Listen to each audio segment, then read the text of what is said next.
The room is still. The world outside is asleep, surrendered to the quiet dark of night. But inside your mind, a storm is raging. The silence of the room only makes the inner noise louder, a relentless hurricane of thoughts. There is the ghost of yesterday's conversations, the echo of words you wish you had said, or wish you hadn't.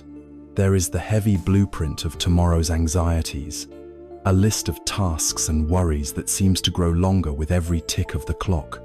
You feel the weight of your own body against the mattress, a profound exhaustion in every muscle, yet your mind refuses to rest. It races, it plans, it regrets, it rehearses. Sleep feels like a distant shore you can see, but can never reach. This experience, this feeling of being tired, but wired, is not a personal failure. It is the signature symphony of our modern age. We live in a world defined by the sound of two hands clapping.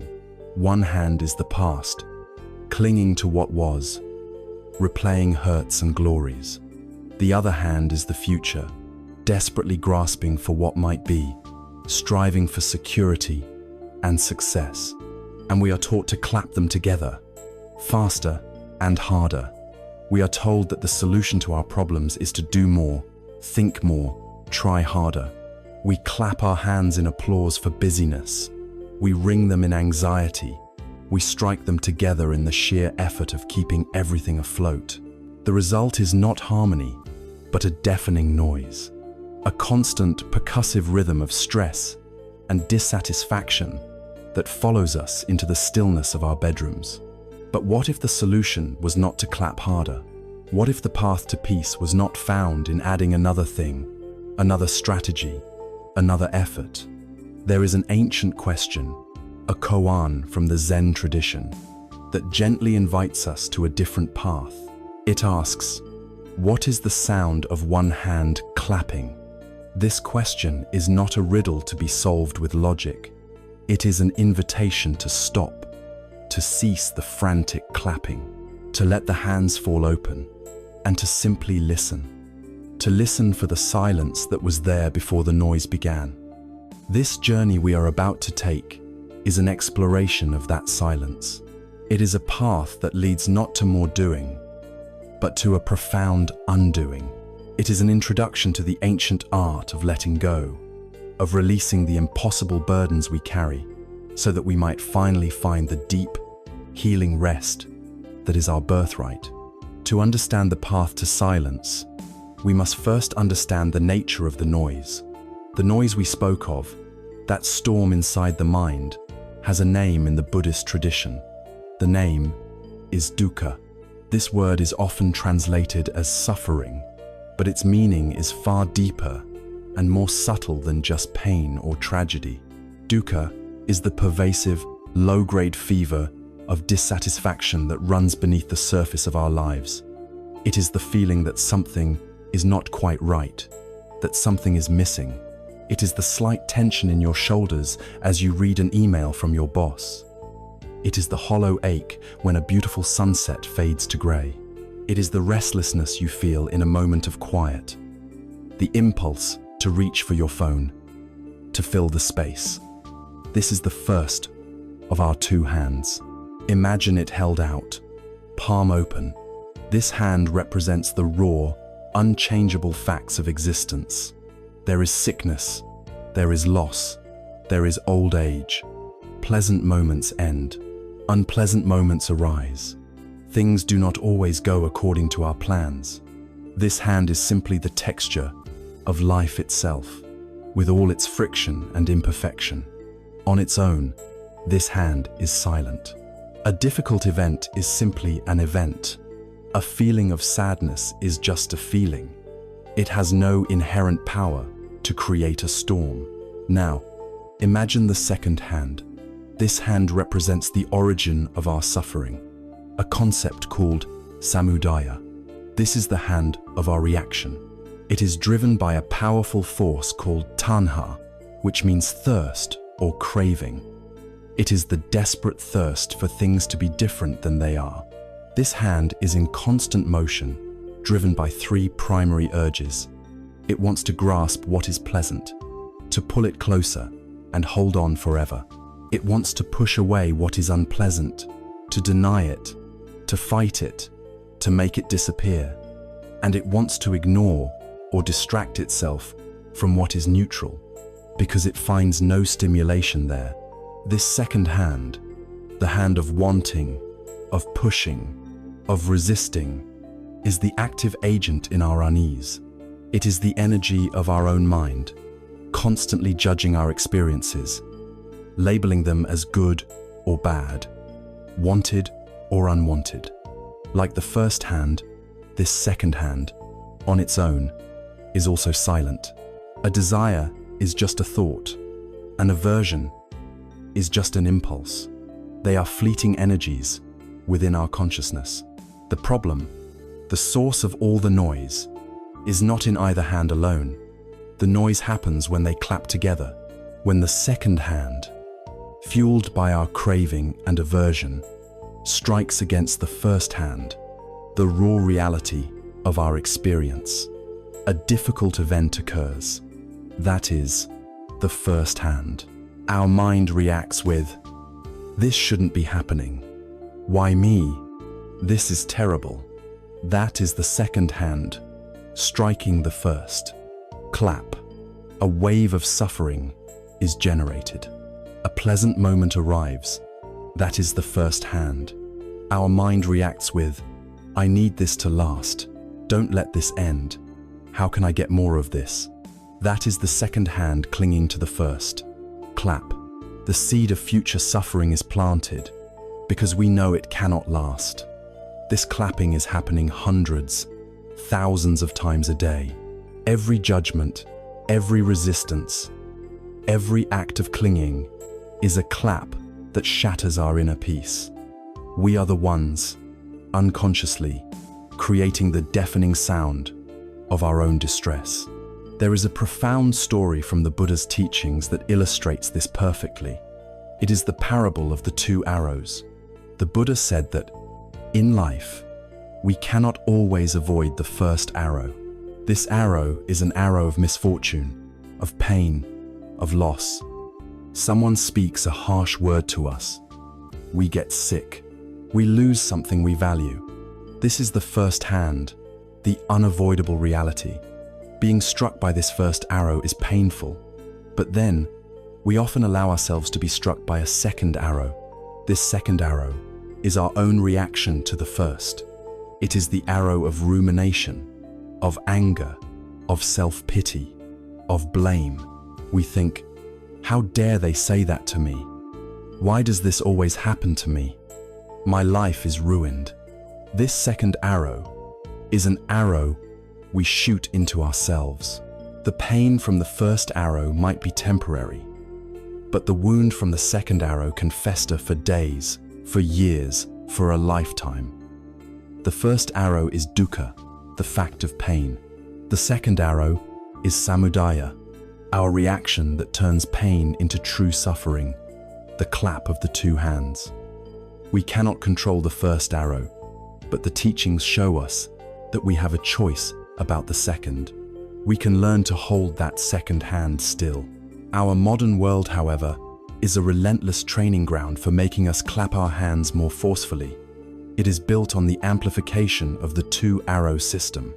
Every advertisement you see is designed to fire a tiny first arrow of dissatisfaction, a feeling that you are lacking something. Then, it immediately offers you a second arrow, the product, as the way to soothe the pain by satisfying the craving. Social media is a machine for generating suffering. You scroll through perfectly curated images of other people's lives, a relentless barrage of first arrows, making you feel that your own life is inadequate, and your mind responds with the second arrow of envy, comparison, and desire.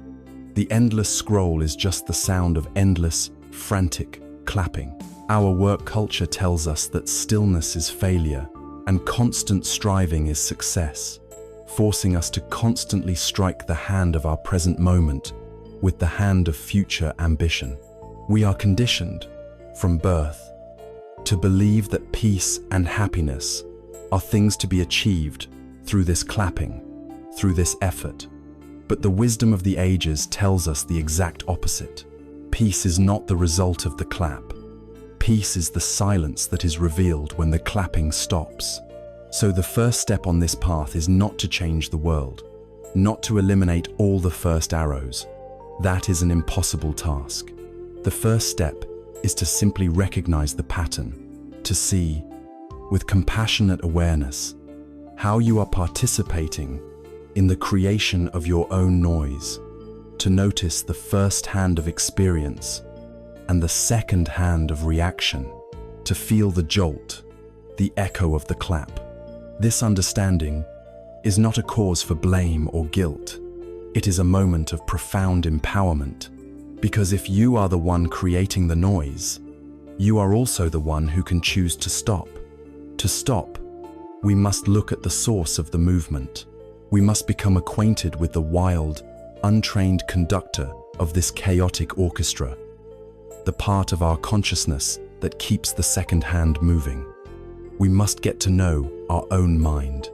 If the clapping of our hands creates the noise of suffering, then the conductor leading this frantic rhythm has a name. In the Buddhist tradition, it is called the monkey mind. It is a perfect description. Picture a small, restless monkey inside a large house. It cannot stay still. It swings from the curtains of memory, chattering about something you did 10 years ago. It leaps to the chandelier of future plans, screeching with anxiety about a meeting next week. It scrambles down to the floor, picking up a tiny crumb of self-criticism and examining it obsessively. Then, it hears a noise outside and rushes to the window of sensory perception, distracted for a moment, before leaping back to a branch of pure fantasy, imagining a conversation that will never happen. This is not your fault. You did not create this monkey. Every human being is born with this mind, a mind that is restless, scattered, and compulsively active. It rarely stays in the present moment for more than a few seconds before it swings away to something else. The monkey's nature is not malicious. In fact, it evolved as a survival mechanism. For our ancient ancestors living on the savannah, this hyper-vigilant mind was a lifesaver, a mind that was constantly scanning the environment for predators, replaying past mistakes to learn from them, and planning for future dangers like famine or attack. Was the mind that survived. That monkey was our protector. It was constantly asking, what could go wrong? Is that a threat? Do I need to run? Do I need to fight?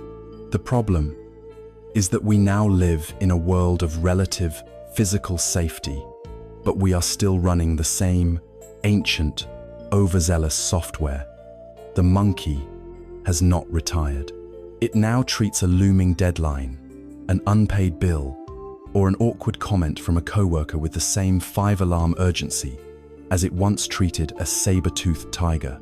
It is a security system that is brilliant at detecting threats, but terrible at distinguishing between a genuine crisis and a minor inconvenience. So it chatters on, endlessly, trying to protect us from dangers that are mostly imaginary. This is precisely why we cannot sleep. When the day ends, when the external distractions of work and activity fade away, the monkey finally has the entire stage to itself. The darkness and quiet of your bedroom are not, to the monkey, an invitation to rest. They are a perfect, distraction-free environment to do its most important work. It opens the filing cabinet labeled regrets and begins to meticulously review every document. It pulls out the file of future worries and spreads them all over the floor. It rehearses arguments, crafts perfect comebacks for things that happened yesterday, and pre-experiences the anxiety of events that may never even occur. Your body can be utterly exhausted, aching for rest, but the conductor is wide awake, convinced that it must solve the entire puzzle of your life before it can possibly stand down. It believes its frantic activity is essential for your survival. It does not know how to stop. So what are we to do? Our first impulse is to fight the monkey. We try to silence it, to shout it down. We get angry at our own minds. Just shut up, we think. Why can't I just stop thinking? But this is the most crucial and perhaps difficult lesson to learn. You cannot defeat the monkey by fighting it. Fighting the mind is like trying to grab smoke with your hands. It is an exhausting and impossible task. The very act of fighting, of resisting your own thoughts, is just another form of mental activity. It is the monkey picking a fight with its own reflection in the mirror. It only creates more noise, more agitation, more suffering. The first step on the path to inner quiet is not force, but a gentle, courageous recognition. It is the simple act of noticing. As you lie there and the thoughts begin to race, you learn to step back just a little and observe. You say to yourself, with a sense of compassionate curiosity, "Ah, there is the monkey mind. It's chattering about work again. Now it has jumped to that memory from childhood. Now it is worrying about money." You watch it as you might watch a child playing in a park or clouds moving across the sky. You do not interfere. You do not judge. You do not get entangled in its stories. You simply acknowledge its presence. In this simple act of noticing, something miraculous happens. A space begins to open up, a space between you, the calm, silent observer, and the frantic activity of the mind. For the first time, you realize that you are not the monkey. You are the one who is aware of the monkey. This space, this gap, is the beginning of freedom. It is the beginning of silence. There is a beautiful story that speaks to this. Imagine you are looking at a perfectly still lake, its surface like a flawless mirror. Suddenly, a breeze creates ripples on the surface, distorting the reflection. If your goal is to make the lake still again, what do? An untrained person might rush to the water's edge and start slapping at the ripples with their hands, trying to flatten them out. But what happens? Every slap creates more waves, more turbulence, more chaos. The effort to create stillness only creates more disturbance. A wise person understands that the only way to allow the lake to become still is to stop disturbing it. You sit by the shore, you watch the ripples, and you do nothing. And in your patient stillness, the wind dies down, and the ripples, of their own accord, slowly, gently, begin to subside, until the surface is once again a perfect mirror. Your mind is this lake. Your frantic efforts to silence it are the slaps upon the water. The wisdom is in learning to sit by the shore of your own mind and to simply allow the waters to calm themselves. But this is not easy. The monkey is used to being in charge, and the winds of habit are strong. To sit still, while the waters are turbulent, requires an anchor. We need a calm, steady point of focus, something to hold our attention gently while the storm of thoughts begins to pass. We need something that can ground us, right here in the present moment, away from the monkey's swings, into the past and future.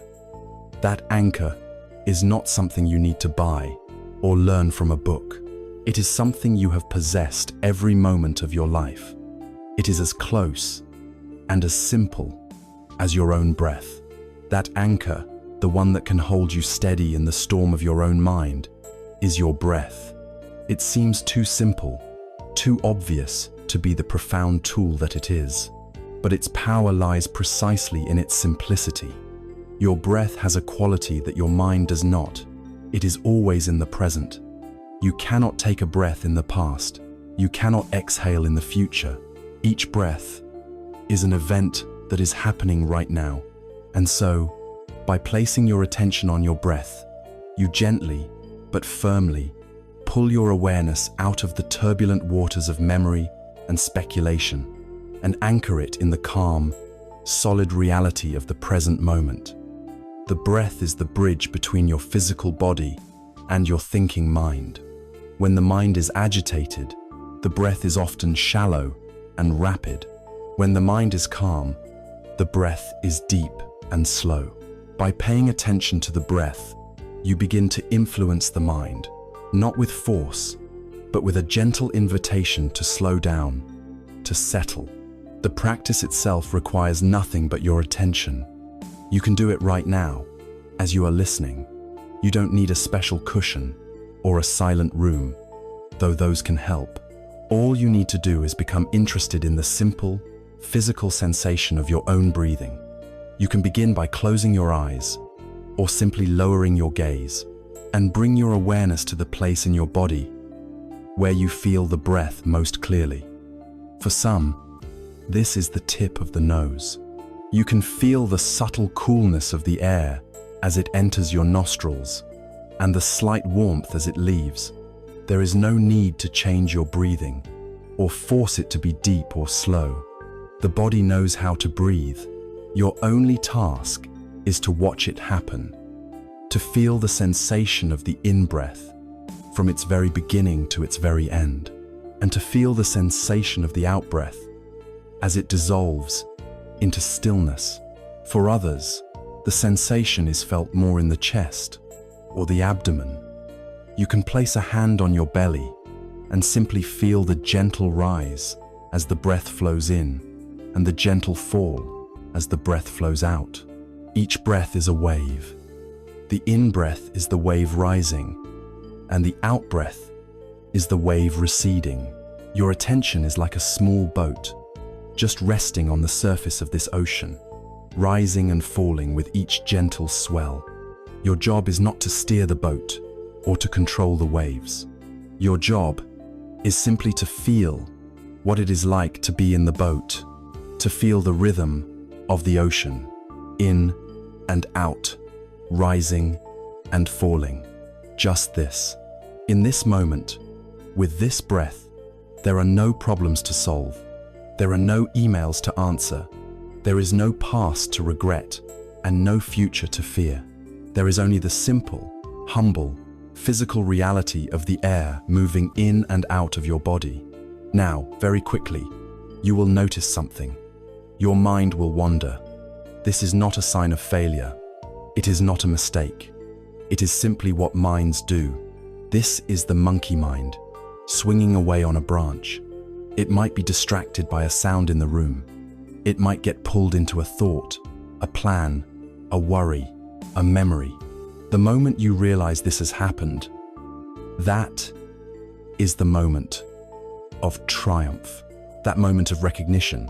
When you notice that your mind has wandered away from the breath, is a moment of pure mindfulness. You have woken up from the dream of thought. And in that moment, the instruction is incredibly kind. You do not scold yourself. You do not get frustrated.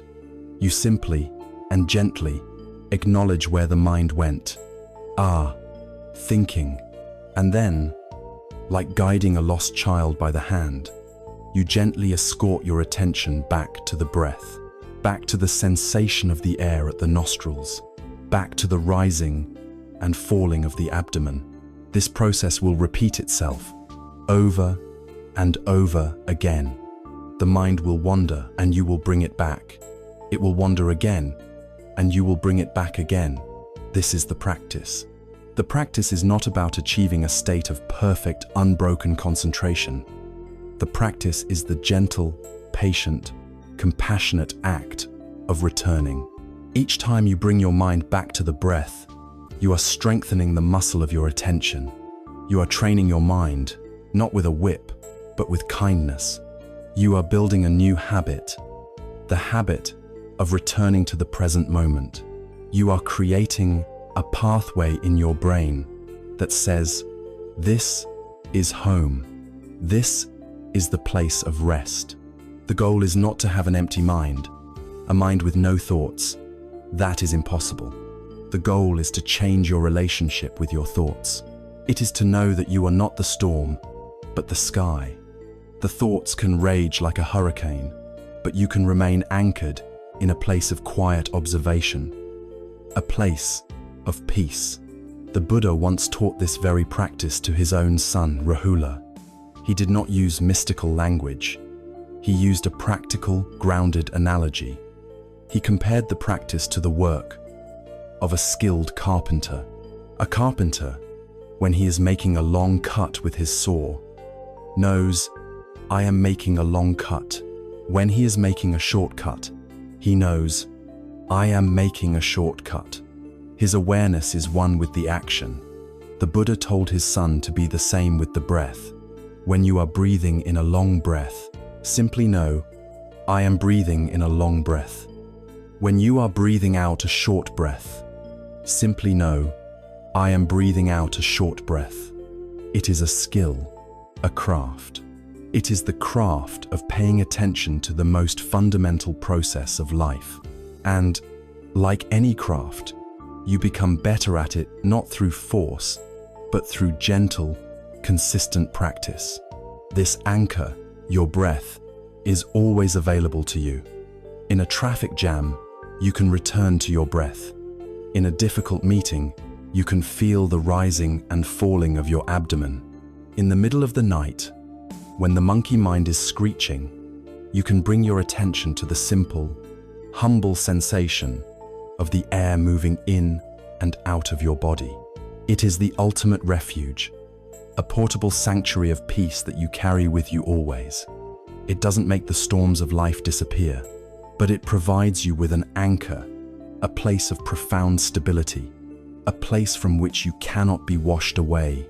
And now that you have this anchor, now that you know this place of stillness, you can always return to.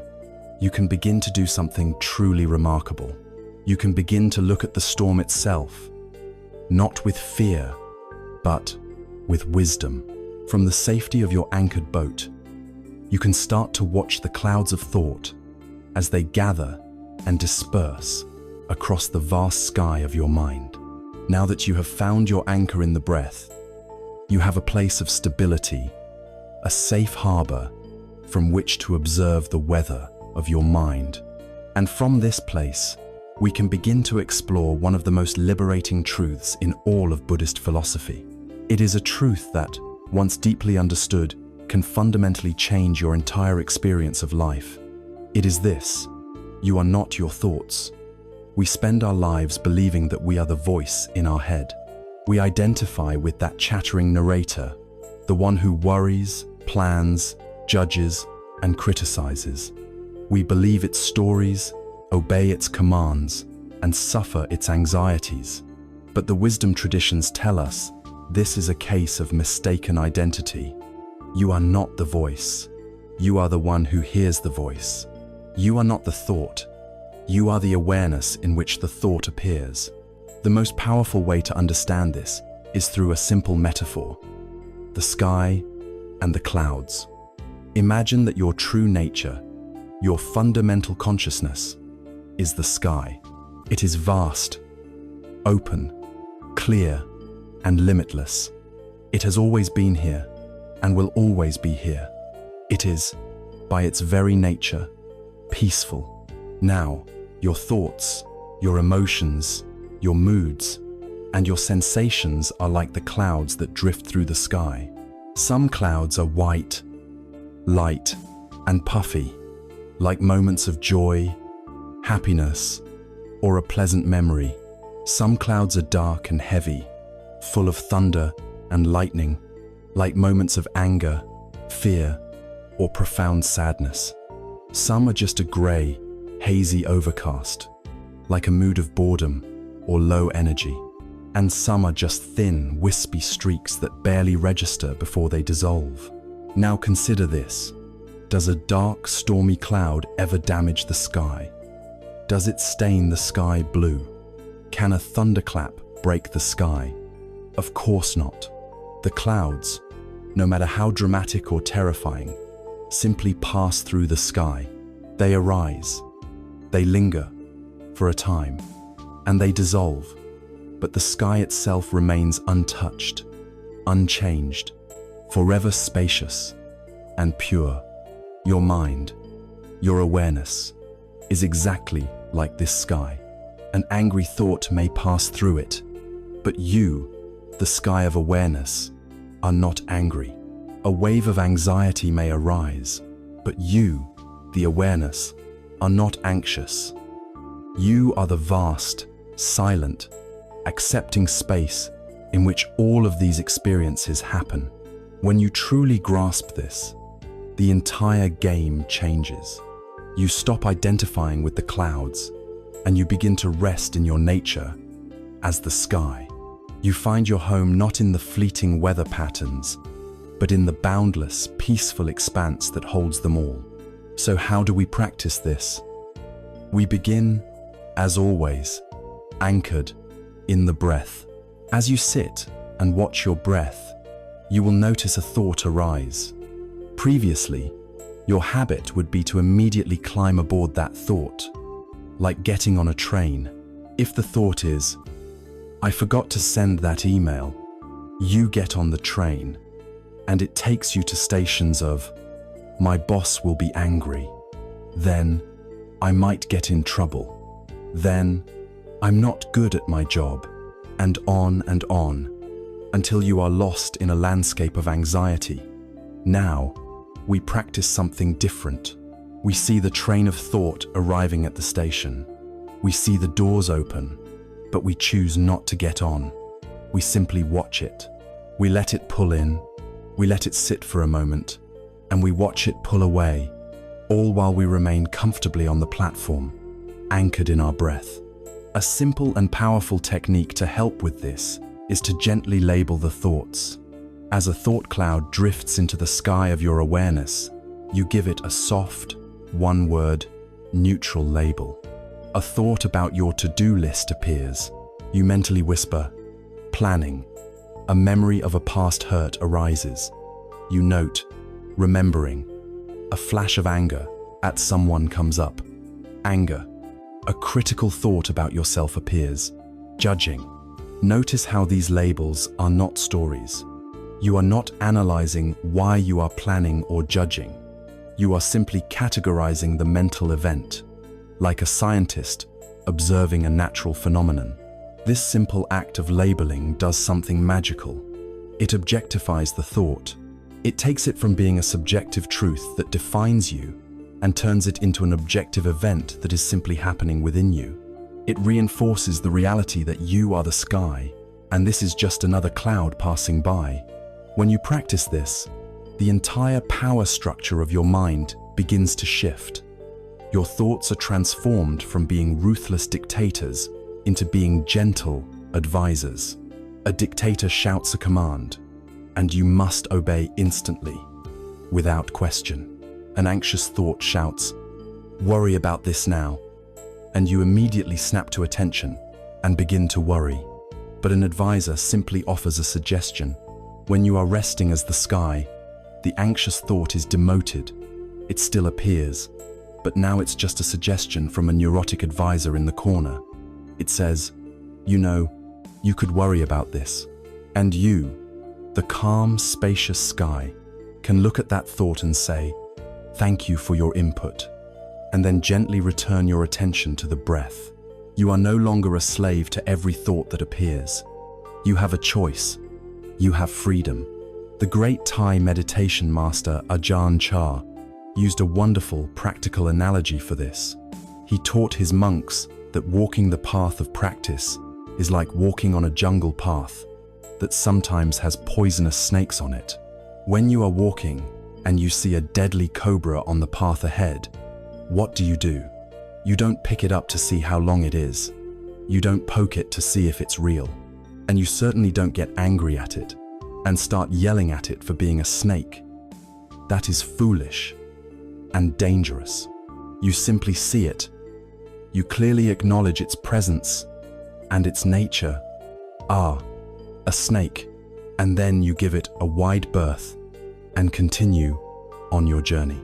He taught that we should treat our difficult thoughts and emotions, our anger, our fear, our jealousy in exactly the same way. When a surge of anger arises, see it clearly. Anger. Acknowledge its presence. And then, you don't have to engage with it. You don't have to become it. You can let it be, and gently return to the path of your practice, the anchor of your breath.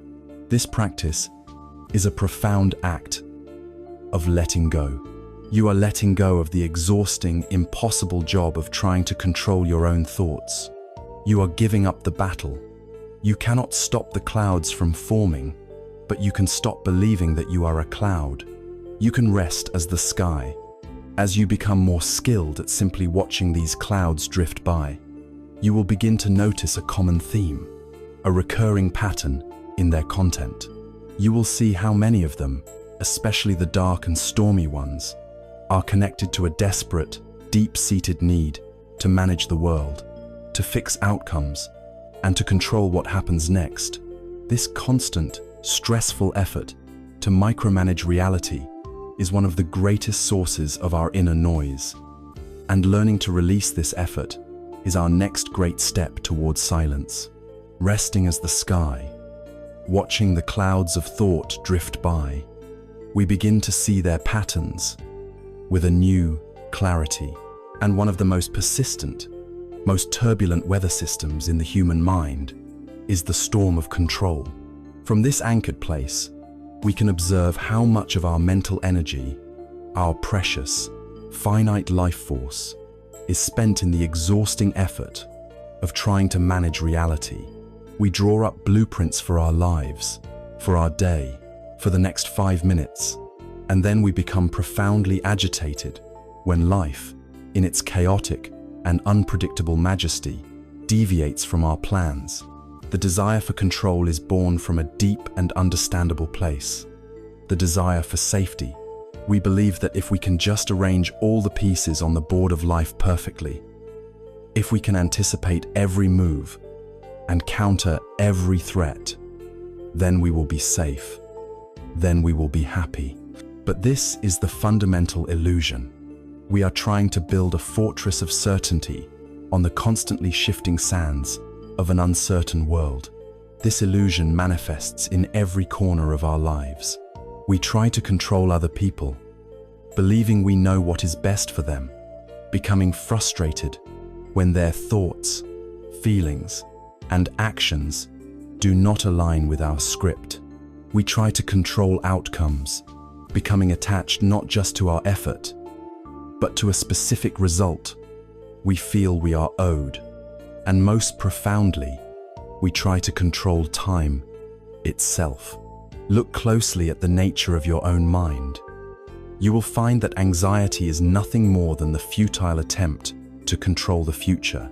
It is the mind rehearsing endless scenarios, trying to solve problems that have not yet happened, trying to secure a tomorrow that does not exist. And you will find that regret is the equally futile attempt to control the past. It is the mind replaying old scenes, wishing it could edit the script, trying to change what is already written and gone. Both anxiety and regret are acts of a mind that refuses to accept reality as it is. They are ghosts that pull us out of the only place where life is actually happening. Right here, right now. The path to freedom from this struggle is not to become passive, to give up and let life wash over us.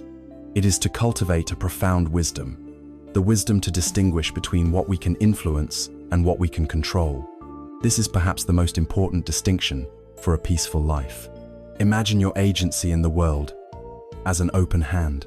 This open hand represents your domain of influence. You have influence over your intentions. You can choose to act from a place of kindness or a place of anger. You have influence over your actions.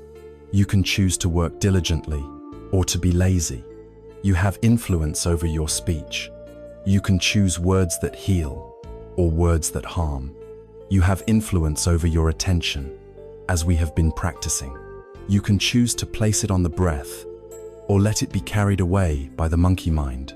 This is your garden. You can prepare the soil, you can plant the seeds, you can water them and pull the weeds.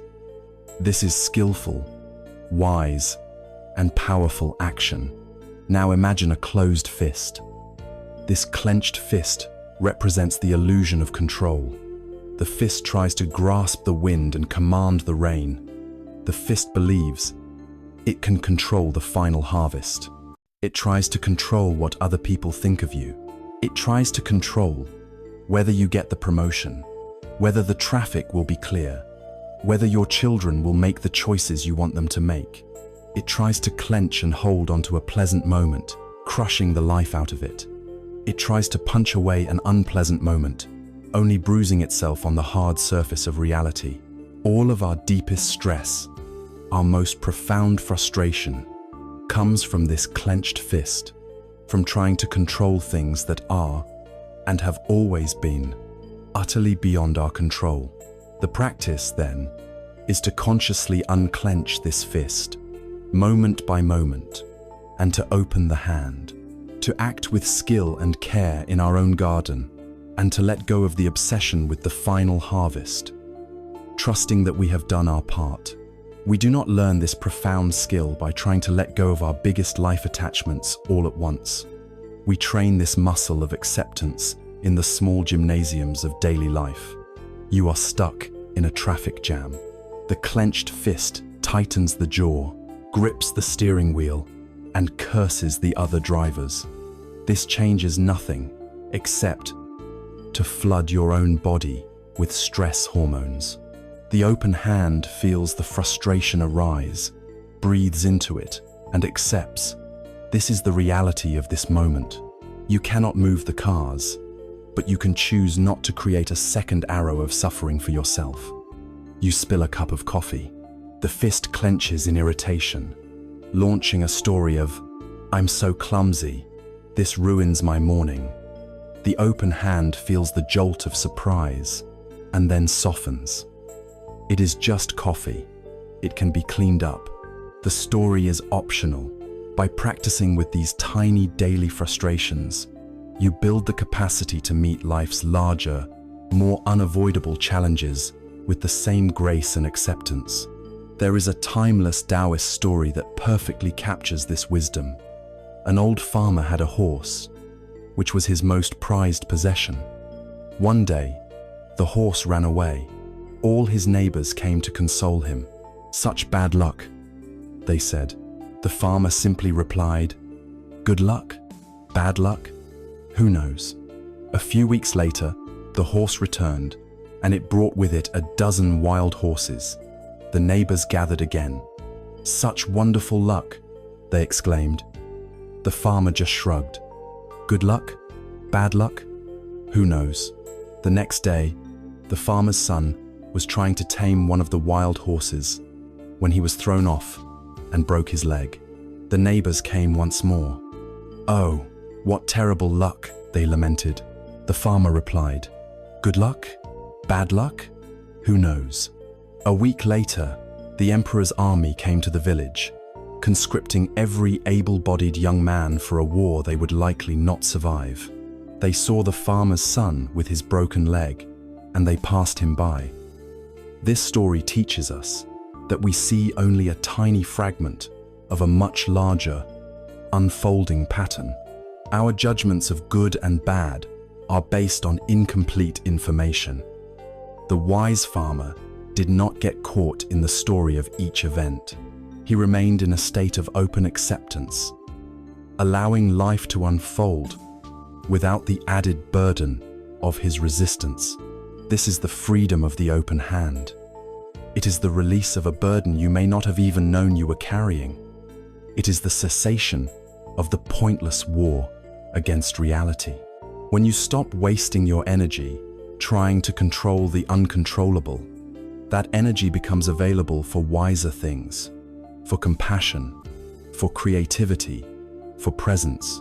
As you gently release your grip on trying to control the world of events and outcomes, you might begin to notice another way your fist is clenched.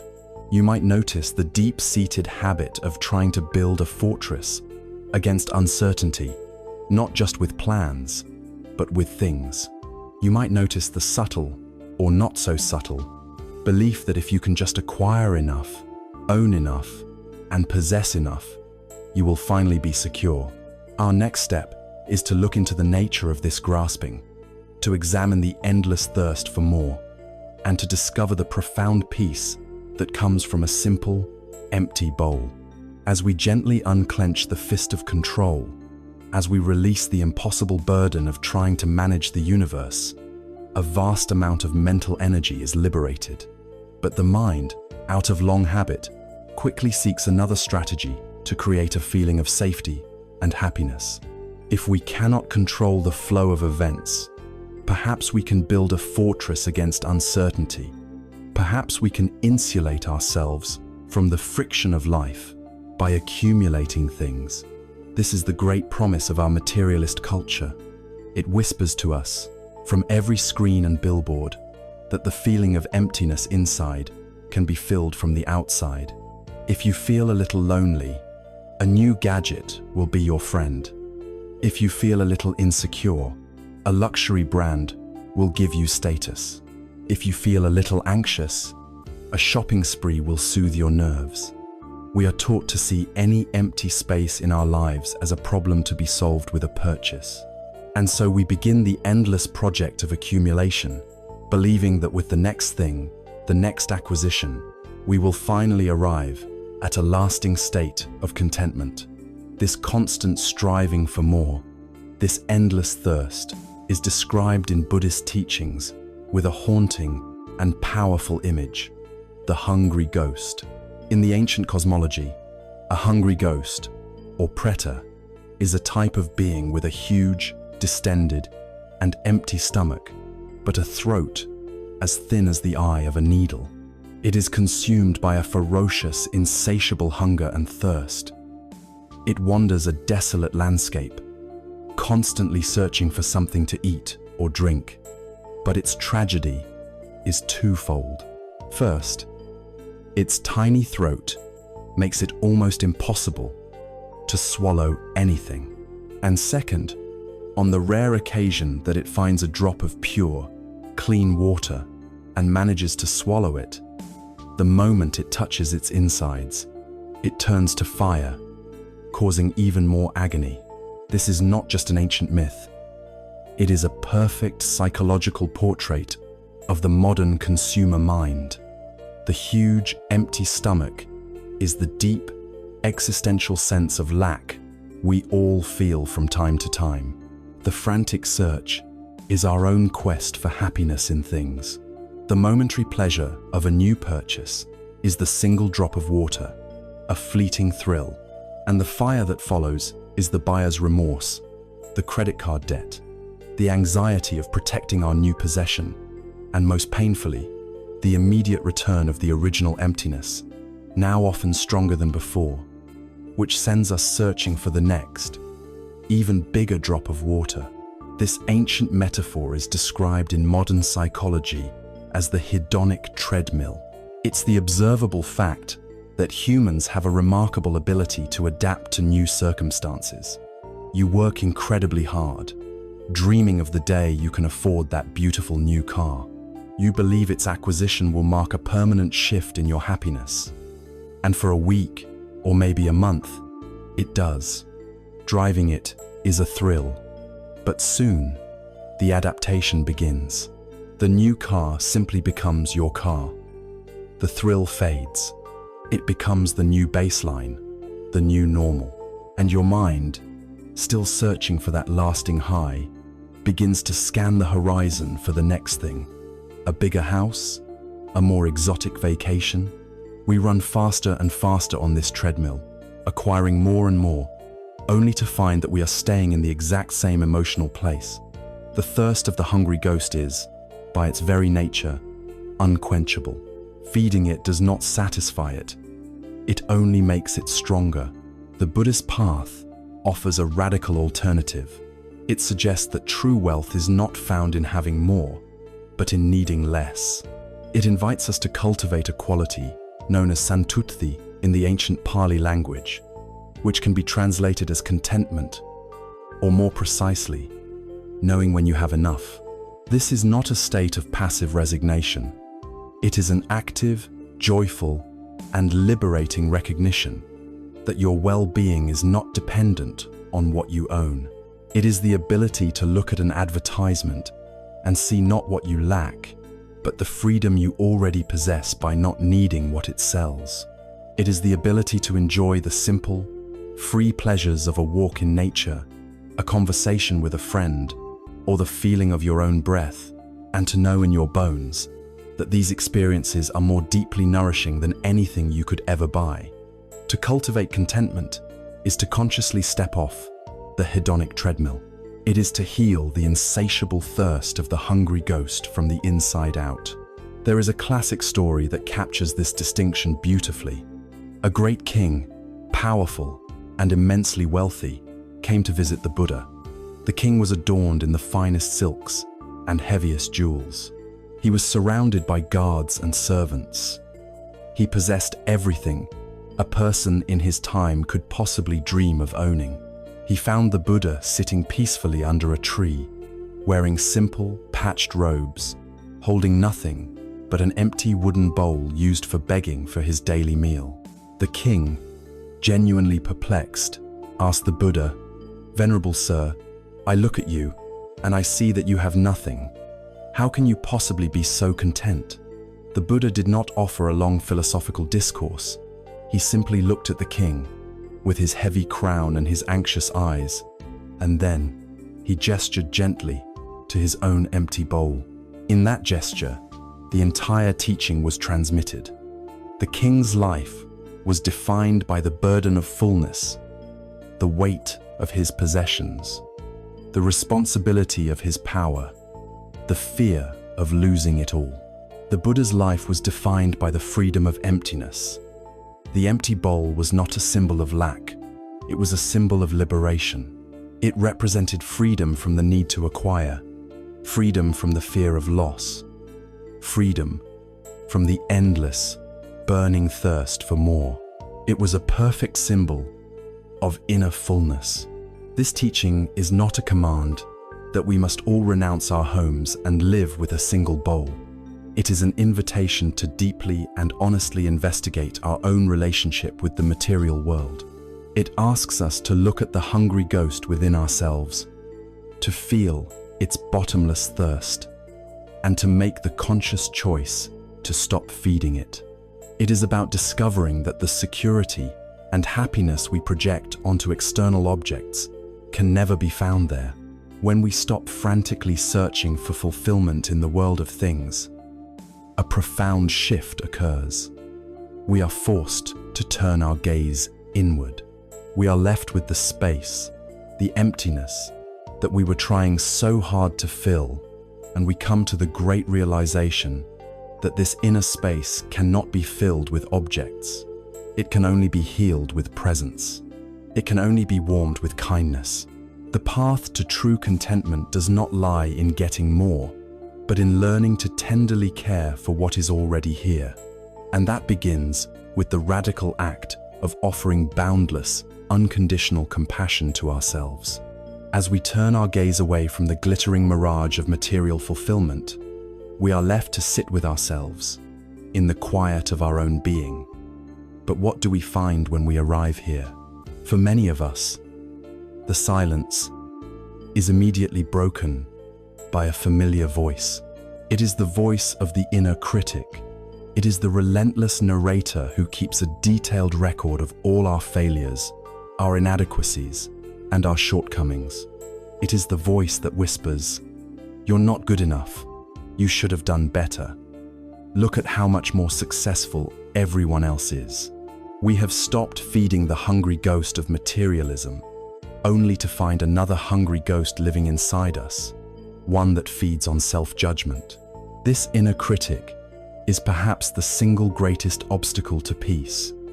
It is a constant, internal form of violence, a war we wage against ourselves.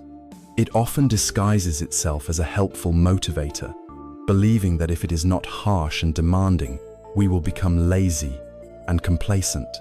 But in truth, It is the source of our deepest anxieties, our perfectionism, and our fear of failure. You cannot find rest in a war zone, and for many of us, our own mind is a battlefield. The antidote to this inner violence is a quality known in the Buddhist tradition as karuna. This word is translated as compassion, but it is crucial to understand what compassion truly is. It is not pity, which looks down from a position of superiority. It is not self-indulgence, which seeks to merely numb or distract from pain. Karuna is the courageous and tender response to suffering. It is the simple, powerful intention, "May this being be free from suffering." And the revolutionary insight of this path is that we must learn to offer this compassion, first and foremost, to ourselves. Self-compassion is learning to treat yourself with the same kindness, care, and understanding that you would offer to a dear friend who was going through a difficult time. When a friend fails, you do not berate them. You offer them comfort, perspective, and encouragement. Self-compassion is simply turning that same instinct for kindness inward. This practice can be understood through 3 core elements. The first is mindfulness. Before we can be compassionate, we must first acknowledge that we are suffering without being completely swallowed by it. We learn to say, "This is a moment of pain," or "This is difficult," rather than "My life is a disaster." We hold our pain in spacious awareness, as the sky holds the storm cloud, acknowledging its presence without letting it define the entire sky. The second element is the recognition of our common humanity. The inner critic thrives on isolation. It tells you that you are uniquely flawed, that you are the only one who struggles this way. Self-compassion challenges this lie by reminding you that imperfection, failure, and difficulty are fundamental parts of the shared human experience. To be human is to be vulnerable and to make mistakes. You are not alone in your struggle. Your pain connects you to everyone who has ever lived. The third and most active element is simple self-kindness. This is where we actively counter the harshness of the inner critic. It is the practice of offering ourselves warmth and unconditional acceptance, not because we have earned it, but simply because we are suffering. We can practice this in a very tangible way. When you feel a wave of self-criticism or pain, you can try placing a hand gently over your heart. The physical warmth and gentle pressure are a direct signal to the nervous system, a gesture of comfort and safety. And with your hand on your heart, you can offer yourself some words of kindness, not as an affirmation you are trying to force, but as a sincere wish. You can say to yourself, "This is a moment of suffering." That's the mindfulness. Suffering is a part of life. That's the common humanity. May I be kind to myself in this moment. May I give myself the compassion that I need. It may feel awkward or foolish at first, because it is so contrary to our lifelong conditioning. But it is a practice of rewiring your own heart, of planting seeds of kindness in a soil that has long been barren and hard.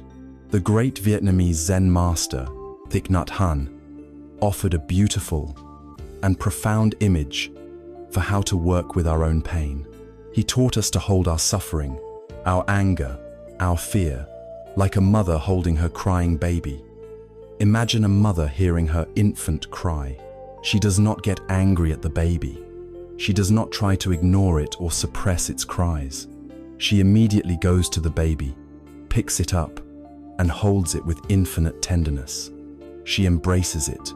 Her loving presence, her warmth, her gentle energy begins to soothe the child, even before she knows the specific cause of its distress.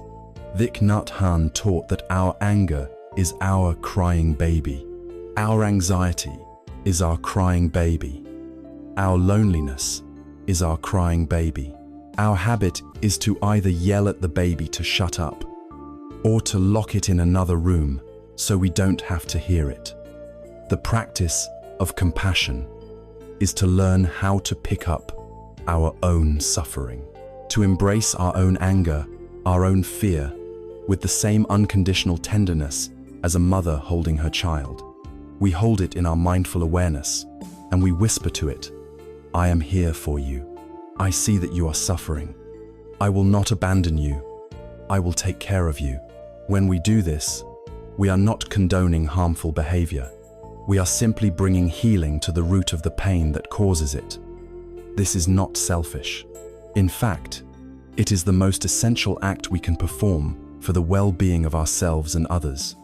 You cannot pour from an empty cup.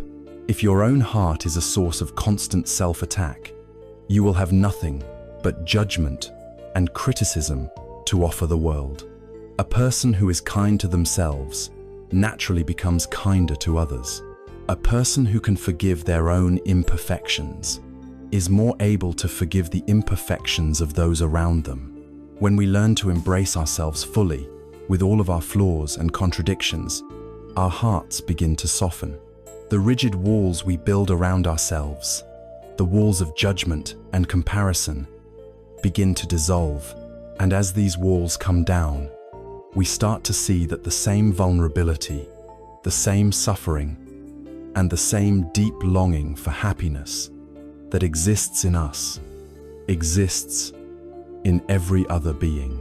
The act of turning inward to care for our own crying baby is the very thing that opens the door of our heart, allowing us to extend that same boundless, loving care out into the world. When the heart learns the language of self-compassion, it discovers a wellspring of kindness that was always there, just waiting to be accessed. We learn to soothe our own suffering, to be a friend to ourselves. But this is only the beginning of the journey. For a heart that is truly healing does not hoard this kindness. It naturally seeks to share it. This next practice, known as metta, or loving kindness, is the act of letting the waters of that well overflow, extending outward in every direction until they touch all of existence. Metta is the sincere, unconditional, and heartfelt wish for all beings to be happy and well. It is not a feeling we wait for, but an intention we actively cultivate. It is like learning to tune our own heart to a frequency of radiant warmth, a frequency that dissolves the illusion of separation between ourselves and others. Imagine your heart is like the sun. The sun does not choose who receives its light.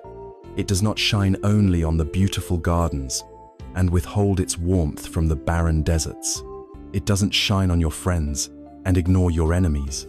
It simply radiates, offering its life-giving energy to everything and everyone, without condition, without discrimination. The practice of metta is the practice of cultivating this same solar quality in our own hearts. It is a systematic training in generosity of spirit, a method for breaking down the walls of the ego that constantly categorize the world into me and not me, like and dislike. The practice unfolds in a series of stages, like ripples spreading out from a stone dropped in a still pond. We begin, always, at the center. We begin with ourselves. Having practiced karuna, self-compassion, we now offer ourselves metta, the wish for happiness. With your attention turned inward, you can silently repeat these phrases, letting them fill your heart space. May I be happy. May I be healthy. May I be safe. May I live with ease. You are offering yourself the same fundamental wishes you would offer to anyone you truly love. This first step is essential. We must be able to wish ourselves well before we can genuinely wish it for others. Once you have established a sense of warmth and kindness for yourself, you expand the circle. Bring to mind a dear friend, a loved one, or a benefactor someone, for whom it is incredibly easy to feel appreciation and goodwill. Picture them in your mind's eye. See them smiling and happy. And now, direct the radiance of your heart toward them, using the same phrases. May you be happy. May you be healthy. May you be safe. May you live with ease. Feel the natural flow of warmth as you send these wishes to someone you cherish. This stage helps to open the heart effortlessly. Next, we stretch the muscle of the heart a little further. Bring to mind a neutral person. This could be someone you see regularly, but have no strong feelings about the person who sells you your coffee, a neighbor you pass on the street, the mail carrier.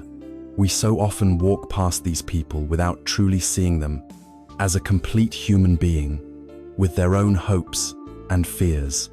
Now, picture this person and extend the very same wishes to them. May you be happy. May you be healthy. May you be safe. May you live with ease. In this act, you are consciously breaking the habit of indifference. You are acknowledging your shared humanity, the simple truth that this person, just like you, wants to be happy and free from suffering. Now comes the most transformative and sometimes the most challenging stage. Bring to mind a difficult person, not necessarily someone who has caused you deep trauma. It is wise to start with someone who causes mild irritation or frustration. As you bring this person to mind, acknowledge any feelings of resentment or anger that arise, and then, as best you can, try to see their own suffering. Recognize that their harmful actions likely come from their own pain, their own confusion, their own inner turmoil. The purpose here is not to condone their behavior, but to free your own heart from the poison of resentment. For your own sake, you extend the wish of metta. May you be happy. May you be free from your suffering. This act is a profound form of letting go. It is you choosing peace over being right. It is you refusing to carry the heavy stone of anger any longer. Finally, having moved through these stages, you let the heart open completely. You let the ripples of metta expand outward without limit. First, to everyone in the room with you, then everyone in your building, your neighborhood, your city, then everyone in your country, and all countries, all human beings on the planet. Then expand it further to include all animals, all insects, all creatures living in the oceans and the skies, all beings, seen and unseen, in all directions and all realms of existence. Let the wish become universal.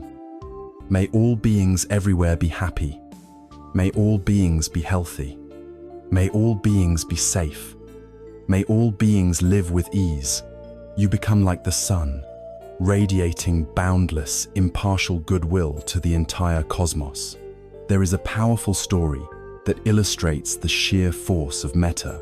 The Buddha's jealous cousin, Devadatta, once attempted to assassinate him by getting a ferocious war elephant named Nalagiri intoxicated and letting it loose on the path where the Buddha was walking. As the enraged elephant charged, thundering down the narrow street, the Buddha's disciples panicked and fled.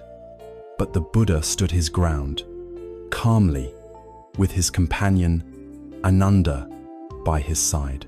He did not prepare a weapon or a defense. Instead, he turned his full attention to the charging beast and radiated a powerful, unwavering field of pure metta, of unconditional loving kindness. As the elephant entered this field of benevolent energy, its rage began to subside. Its steps slowed. Its eyes, once filled with madness, became calm. It came to a stop before the Buddha, and in a gesture of profound submission, it knelt down before him. This story is a potent metaphor. Metta has the power to tame the most violent energies, both in the world around us, and more importantly, within our own hearts. The practice of metta changes us from the inside out. It erodes the fortress of the ego It melts the ice of resentment, judgment, and envy. We begin to see ourselves not as isolated, competing individuals, but as deeply interconnected threads in a single, vast tapestry of life. This profound sense of connection naturally leads our inquiry to the nature of the tapestry itself.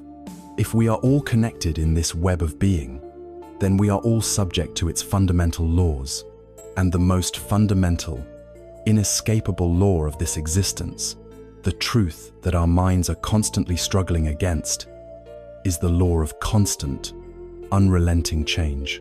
Understanding this universal truth of impermanence is the key to unlocking an even deeper level of letting go. As the heart opens with loving kindness, we begin to feel a deep sense of connection with all of life. We see that we are not isolated islands, but part of a single, interwoven tapestry. This realization invites a deeper inquiry. What is the fundamental nature of this tapestry? What is the universal law that governs every thread, every being, every moment? The answer to this question is one of the cornerstones of Buddhist thought, a truth that is both profoundly challenging and ultimately liberating. It is the law of anicca, or impermanence. It is the simple, observable, and inescapable truth that everything changes. Everything that is composite is subject to dissolution. Everything that has a beginning has an end. Nothing lasts. This is not a dark or pessimistic philosophy. It is a radical call to see reality as it truly is, not as we wish it to be. Look around you. The seasons turn, one into the other. Mountains are slowly worn down by wind and rain. Stars are born and die in the vastness of space. Look at your own body. It is not a solid, static entity. It is a process. The body you have today is not the same body you had as a child. Cells are constantly regenerating and decaying. With every breath, you are aging. Look, most importantly, at your own mind. A thought appears, unbidden, and a moment later, it is gone. A feeling of joy fills you, and it feels as if it will last forever, but it too subsides. A wave of anger or sadness crashes over you, and it feels all-consuming, but inevitably, it too will pass. Your mind is a perfect, moment-to-moment demonstration of impermanence. No mental state, no emotion, no thought is permanent. Most of our suffering comes from our resistance to this fundamental law. We live as though we are fighting a powerful, unceasing river. Life is this river, always flowing, always changing, and our suffering comes from trying to oppose its current. When we are lost in regret, we are trying to paddle furiously upstream, exhausting ourselves in a futile attempt to return to a place in the river that has long since flowed past. When we experience a moment of great happiness, we try to build a dam to stop the flow and hold on to that perfect moment forever. But the pressure of the river builds and builds, and eventually our dam is swept away, causing immense turmoil and disappointment. And when we are anxious about the future, we are like someone clinging desperately to a branch on the riverbank, terrified of the rapids that might be downstream, refusing to let go and travel with the current. We create immense tension and friction for ourselves by resisting the natural, forward movement of life.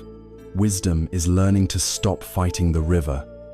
It is the realization that peace is found not in stopping the flow, but in learning to navigate it. The practice of mindfulness is like building a sturdy raft. Our wisdom is like the paddle we use to steer. We learn to travel with the current, fully present for each part of the journey, the calm stretches, the beautiful scenery, the turbulent rapids, without desperately clinging to any of it. We can internalize this truth not just intellectually, but in a way that our whole being understands it. We can observe it directly. Watch a candle flame. It appears to be a single, stable thing, but it is a process of constant, rapid change. Watch the clouds drift across the sky, endlessly forming, shifting, and dissolving. And most intimately, watch your own breath. Each in-breath is a birth. There is a pause, a moment of life, and each out-breath is a letting go, a small death, making space for the next birth. Your very own breath is your constant teacher of impermanence. There is no story that teaches this lesson more powerfully or compassionately than that of a woman named Kisa Gautami. Her story begins in tragedy. Her only child, an infant son, fell sick and died, consumed by an unbearable grief. She refused to accept his death. She picked up his small body and wandered through her village, going from house to house, desperately begging for a medicine that could bring her son back to life. Some people scorned her, some ignored her, believing she had lost her mind. But one kind and wise man saw her profound suffering and directed her to the one person he thought might be able to help, the Buddha. Kisa Gautami ran to the Buddha, laid the body of her son at his feet, and explained her plight. The Buddha looked at her with immense compassion and said, "I can help you, but first, you must do one thing for me. You must go back into the village and bring me a single mustard seed from a house where no one, no a parent, not a child, not a spouse, not a servanthus, ever died." A tiny flicker of hope ignited in her heart. A mustard seed was such a simple thing to find. Filled with a new energy, she went back to the village. She knocked on the first door. "The Buddha has sent me," she said. "I need a mustard seed to make a medicine for my son. Can you spare one?" "Of course," the woman at the door said.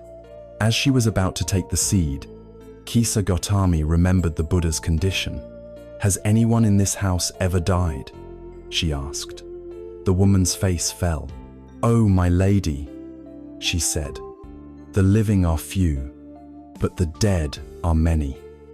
We lost my grandfather just last year." Saddened but not defeated, Kisa Gautami went to the next house, and the next, and the next. The story was the same everywhere. Every family was happy to give her a seed, but every family had known the pain of loss. Every home was a house of mourning. As the sun began to set, Kisa Gautami sat by the side of the road, the truth of her journey finally dawning on her. She had not found the seed, but she had found something far more profound. She realized that her own unbearable grief was not a unique curse. It was the shared, universal experience of being human. Death was not an accident. It was an inescapable part of life's fabric. In that moment, her personal, isolating sorrow dissolved into a vast, compassionate understanding of the human condition. She was able to gently lay down the body of her son, and her heart, though still sad, was finally at peace. Accepting the truth of impermanence does not lead to apathy or despair. It leads to this: a profound appreciation for the preciousness of each moment. We learn to love more fully because we know that our time with our loved ones is fleeting. We learn to forgive more easily because we understand that moods and conflicts are not permanent states. We let go of our white-knuckled grip on life, and in doing so, we find that we can live with more grace, more ease, and less fear. And this deep understanding of change leads us to a final, startling question. If everything is in a state of constant flux, my body is changing, my feelings are changing, my thoughts are changing, then what is this I that I am trying so hard to protect? Who is the permanent self that is supposedly experiencing all this change? The honest investigation of this question takes us to the very heart of Buddhist wisdom, to the liberating insight of no self. Having witnessed the universal law of impermanence, that everything is a constantly flowing river, we arrive at the most profound and challenging question of this entire journey. If my body is always changing, if my feelings are fleeting, if my thoughts are like clouds passing in the sky, then who is this I that I work so hard to defend and promote? What is the permanent, solid self that is experiencing all this change? The Buddhist path invites us to look for this self, to search for it with the bright light of our awareness. And the discovery at the heart of this search is startling and ultimately the most liberating insight of all. The discovery is that this fixed, separate self does not exist. This is the teaching of anatta, or no self. Now, it is crucial to understand what this means and what it does not mean. The teaching of no self is not a declaration that you are nothing or that you do not exist. You are here. You are breathing. You are listening. Rather, it is the teaching that you do not exist as a separate, independent, unchanging entity. The thing we call a self is not a solid noun, but a fluid verb. It is a process, not a thing. Imagine a bundle of firewood. We call it a bundle, but it is really just a collection of individual sticks. In the same way, what we call our self is simply a temporary bundling together of 5 changing processes, known as the 5 aggregates.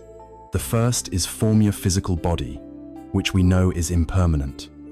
The second is feeling the stream of pleasant, unpleasant, and neutral sensations flowing through you. The third is perception, the way your mind labels and recognizes things, like blue or loud. The fourth is mental formations. This is the busiest category, containing all your thoughts, moods, opinions, habits, and biases. And the fifth is consciousness, the raw awareness that knows the other 4 are happening. We mistakenly take this bundle of ever-changing processes and we label it with a single, solid name, me. We believe there is a permanent CEO sitting in a control room in our head, managing these 5 departments. But when we look closely with mindfulness, we find that the control room is empty. There is no separate, continuous thinker behind the thoughts. There is just thinking. There is no feeler behind the feelings. There is just feeling. The activity itself is what we mistake for a solid entity. A modern way to see this is to imagine your body and mind as a car. We have a deeply ingrained feeling that there is a permanent driver sitting in the seat, a little person called me who is in charge of everything. The teaching of anatta is the result of looking very closely into the driver's seat and discovering that there is nobody there. There is only the car, driving. There is steering, braking, accelerating. There is the engine running, but there is no separate, independent driver to be found.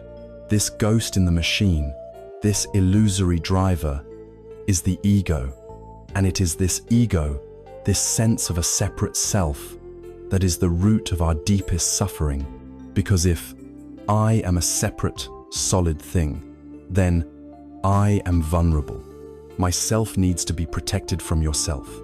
Myself needs to be better, smarter, and more successful than yourself. This is the origin of pride, jealousy, fear, and conflict. If I have a permanent self, then death becomes the ultimate terror, the absolute annihilation of me. The practice of seeing through this illusion brings immense, practical freedom. Consider what happens when someone insults you. If you believe in a solid, permanent self, their words strike at the very core of your being, and it is deeply wounding. But if you see the self as a fleeting process, what exactly are they insulting? Are they insulting the body you had a decade ago? Are they insulting a thought you had 5 minutes ago? Are they insulting a feeling of sadness that is already passing? Their insult is aimed at a phantom, a cloud that is constantly shifting shape. When you see this, the insult loses its power to harm you. The arrow hits a ghost and passes right through. There is a famous parable from the Taoist sage Zhuangzi that perfectly illustrates this liberating perspective. Imagine you are in a small boat, crossing a river on a misty morning. Suddenly, out of the fog, another boat collides with yours, a heavy jolt that nearly throws you into the water. If you look up and see a person in that other boat, you will likely feel a surge of anger. You will shout at them, curse their carelessness, and blame them for your trouble. Your entire being will become tense with righteous indignation. But now, imagine the exact same scene, the same mist, the same collision. But this time, when you look up, you see that the other boat is empty. It simply broke loose from its moorings upstream and drifted down the river into you. Who do you shout at? Who do you blame? Your anger has no target. It simply dissolves into the mist. You cannot be angry at an empty boat. You simply accept the situation, push the boat away, and continue on your journey. The profound lesson is this: all the boats are empty. The people who bump into our lives, who cause us frustration and pain, are also driven by currents they cannot control by their own conditioning, their own fears, their own unconscious habits. There is no solid, malicious driver in their boat who is intentionally setting out to harm you. Their boat is just as empty of a permanent, controlling self as yours is. When you can learn to see the world this way, to treat every person as an empty boat, the anger, the resentment, and the habit of taking everything so personally begins to dissolve. This insight, that of anatta, is the ultimate act of letting go. We are releasing our grip on the most cherished object we possess, the story of our separate self. It is this very story that creates the division between me and the world. It is this story that creates the two hands of suffering, the hand of my desires and the hand of the world's reality. When we see through the illusion of the separate self, what happens to these two hands? Where is the division between them? The separation collapses.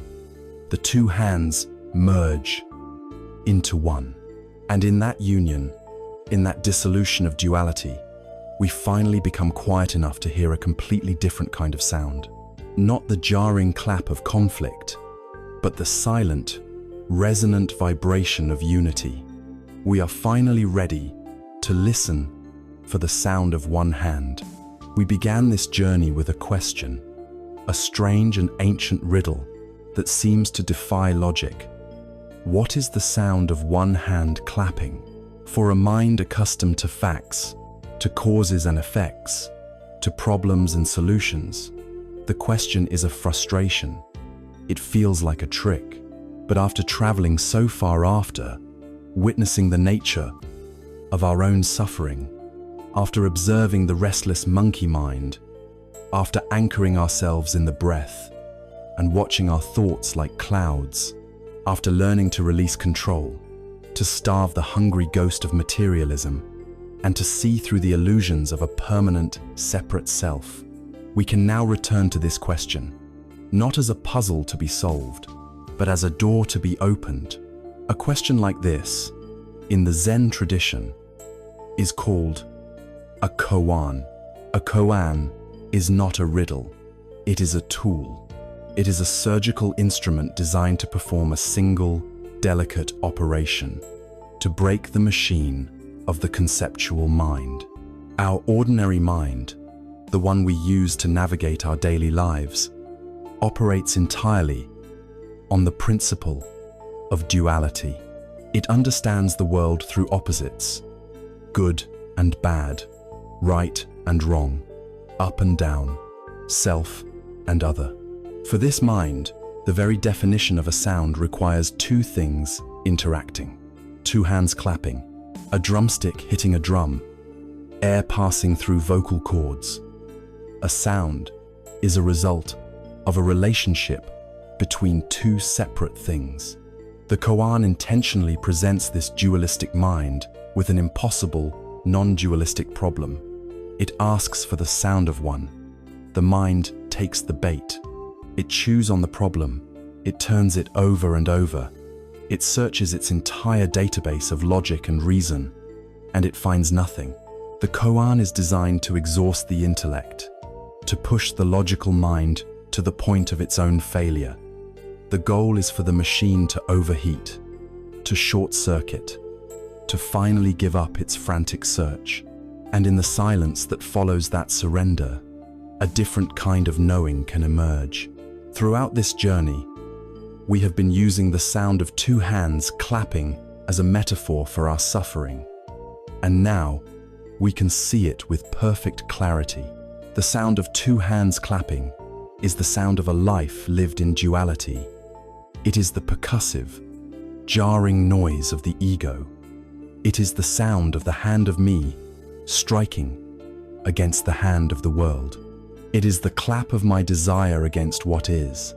It is the clap of my judgment against my experience. It is the clap of my fear of the future against my regret of the past. It is the noise of striving, of conflict, of comparison, of needing to be right, of needing to be safe. It is the sound of the separate self, desperately trying to assert its existence and control its environment. This is the noise that fills our minds, the noise that keeps us from resting, the noise we have been learning, step by step, to quiet.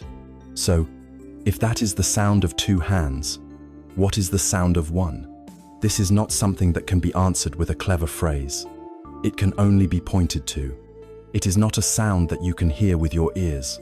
It is the deep, resonant silence that you hear with your entire being when the inner chatter finally stops. It is the sound of the world before you name it. It is the experience of a cool breeze on your skin before the mind labels it breeze. It is the sound of non-duality. When we see through the illusion of the separate self, when we realize there is no solid me to be, in conflict with the world, the two hands merge. They become one. The sound of one hand is the sound of this unity, this seamlessness. It is the sound of being, without the frantic activity of doing. It is the background vibration of existence itself, always present, but usually drowned out by the noise of our own minds. It is the sound of the vast, open, peaceful sky of awareness that is our true nature. The 18th century Japanese Zen master Hakuin Ekaku is famous for reviving the koan tradition and for making this particular koan central to his teaching. His students would meditate on this question, sometimes for years. They would return to him, offering their answers.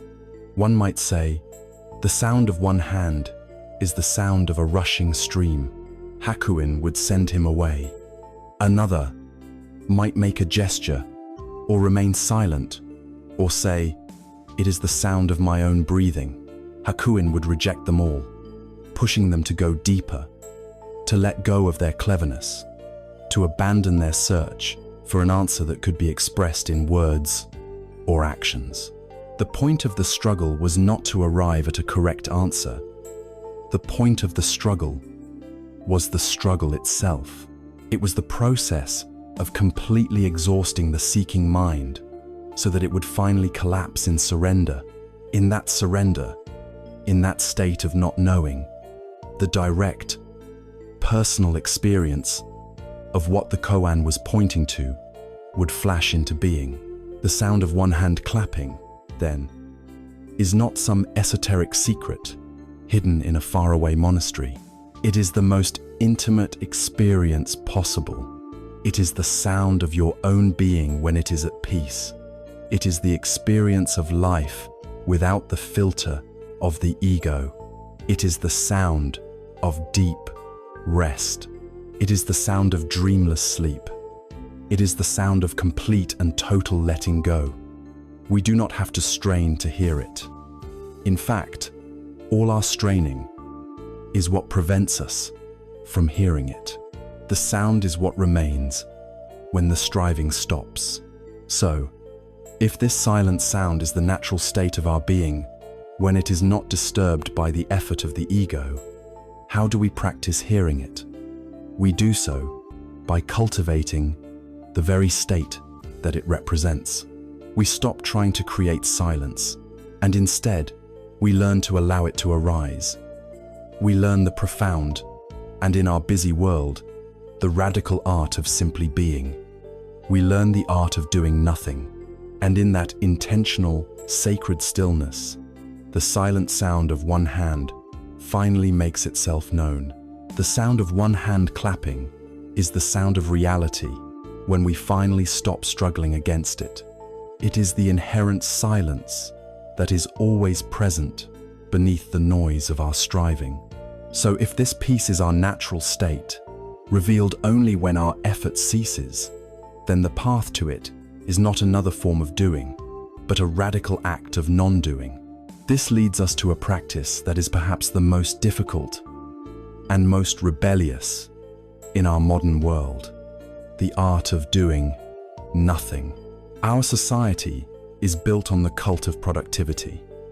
We have been conditioned since childhood to believe that our worth is measured by our accomplishments. Our calendars are filled, our to-do lists are endless, and any moment of unstructured, quiet time is often seen as a failure, a sign of laziness, something to be immediately filled with a task or a distraction. We feel a deep, nagging guilt when we are not being productive. This constant pressure to be doing, achieving, and improving is the very engine of our collective anxiety and burnout.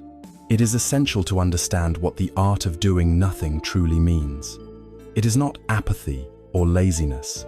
It is not the numbing distraction of endlessly scrolling through a phone or binge-watching a series. That is simply another form of busyness, a way of filling the space to avoid being alone with ourselves. The art of doing nothing is a conscious, intentional, and highly engaged act of non-action. It is the deliberate choice to step off the hamster wheel. It is the courage to sit with yourself, without an agenda, without a goal, and to simply be present for the experience of your own existence. It is a sacred pause, a moment of deep listening, not just with your ears, but with your entire body and mind. The healing power of this practice is immense. Our nervous systems are not designed to be in a constant state of low-grade alert, which is the reality for many of us, driven by deadlines, notifications, and the pressure to perform. True, intentional stillness is the signal our body has been waiting for.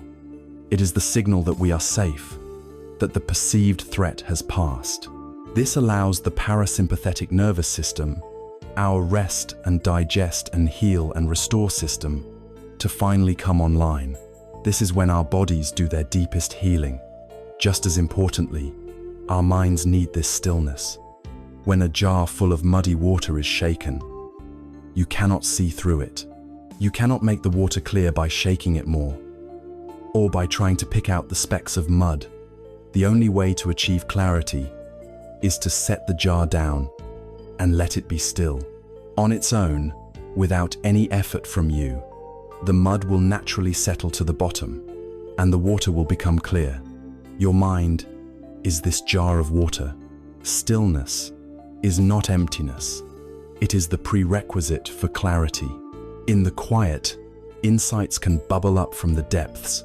Solutions to problems can appear as if from nowhere, and a sense of profound well-being can emerge, not because you created it, but because you finally got out of its way. In the Soto school of Zen, this practice is the very heart of the path. It is called shikantaza, which translates to just sitting. It is perhaps the most pure and direct form of meditation. Unlike other practices we have explored, in shikantaza, there is no specific object of focus. You are not concentrating on the breath. You are not cultivating a feeling of loving kindness. You are not labeling your thoughts. The instruction is simply to sit. to sit upright, with a posture that is both relaxed and alert, and to just be aware. You allow your awareness to be open, vast, and panoramic. A sound arises. You are aware of it. A thought appears. You are aware of it. A sensation in your body makes itself known. You are aware of it. You do not grasp onto any of these things. You do not push any of them away. You do not follow them.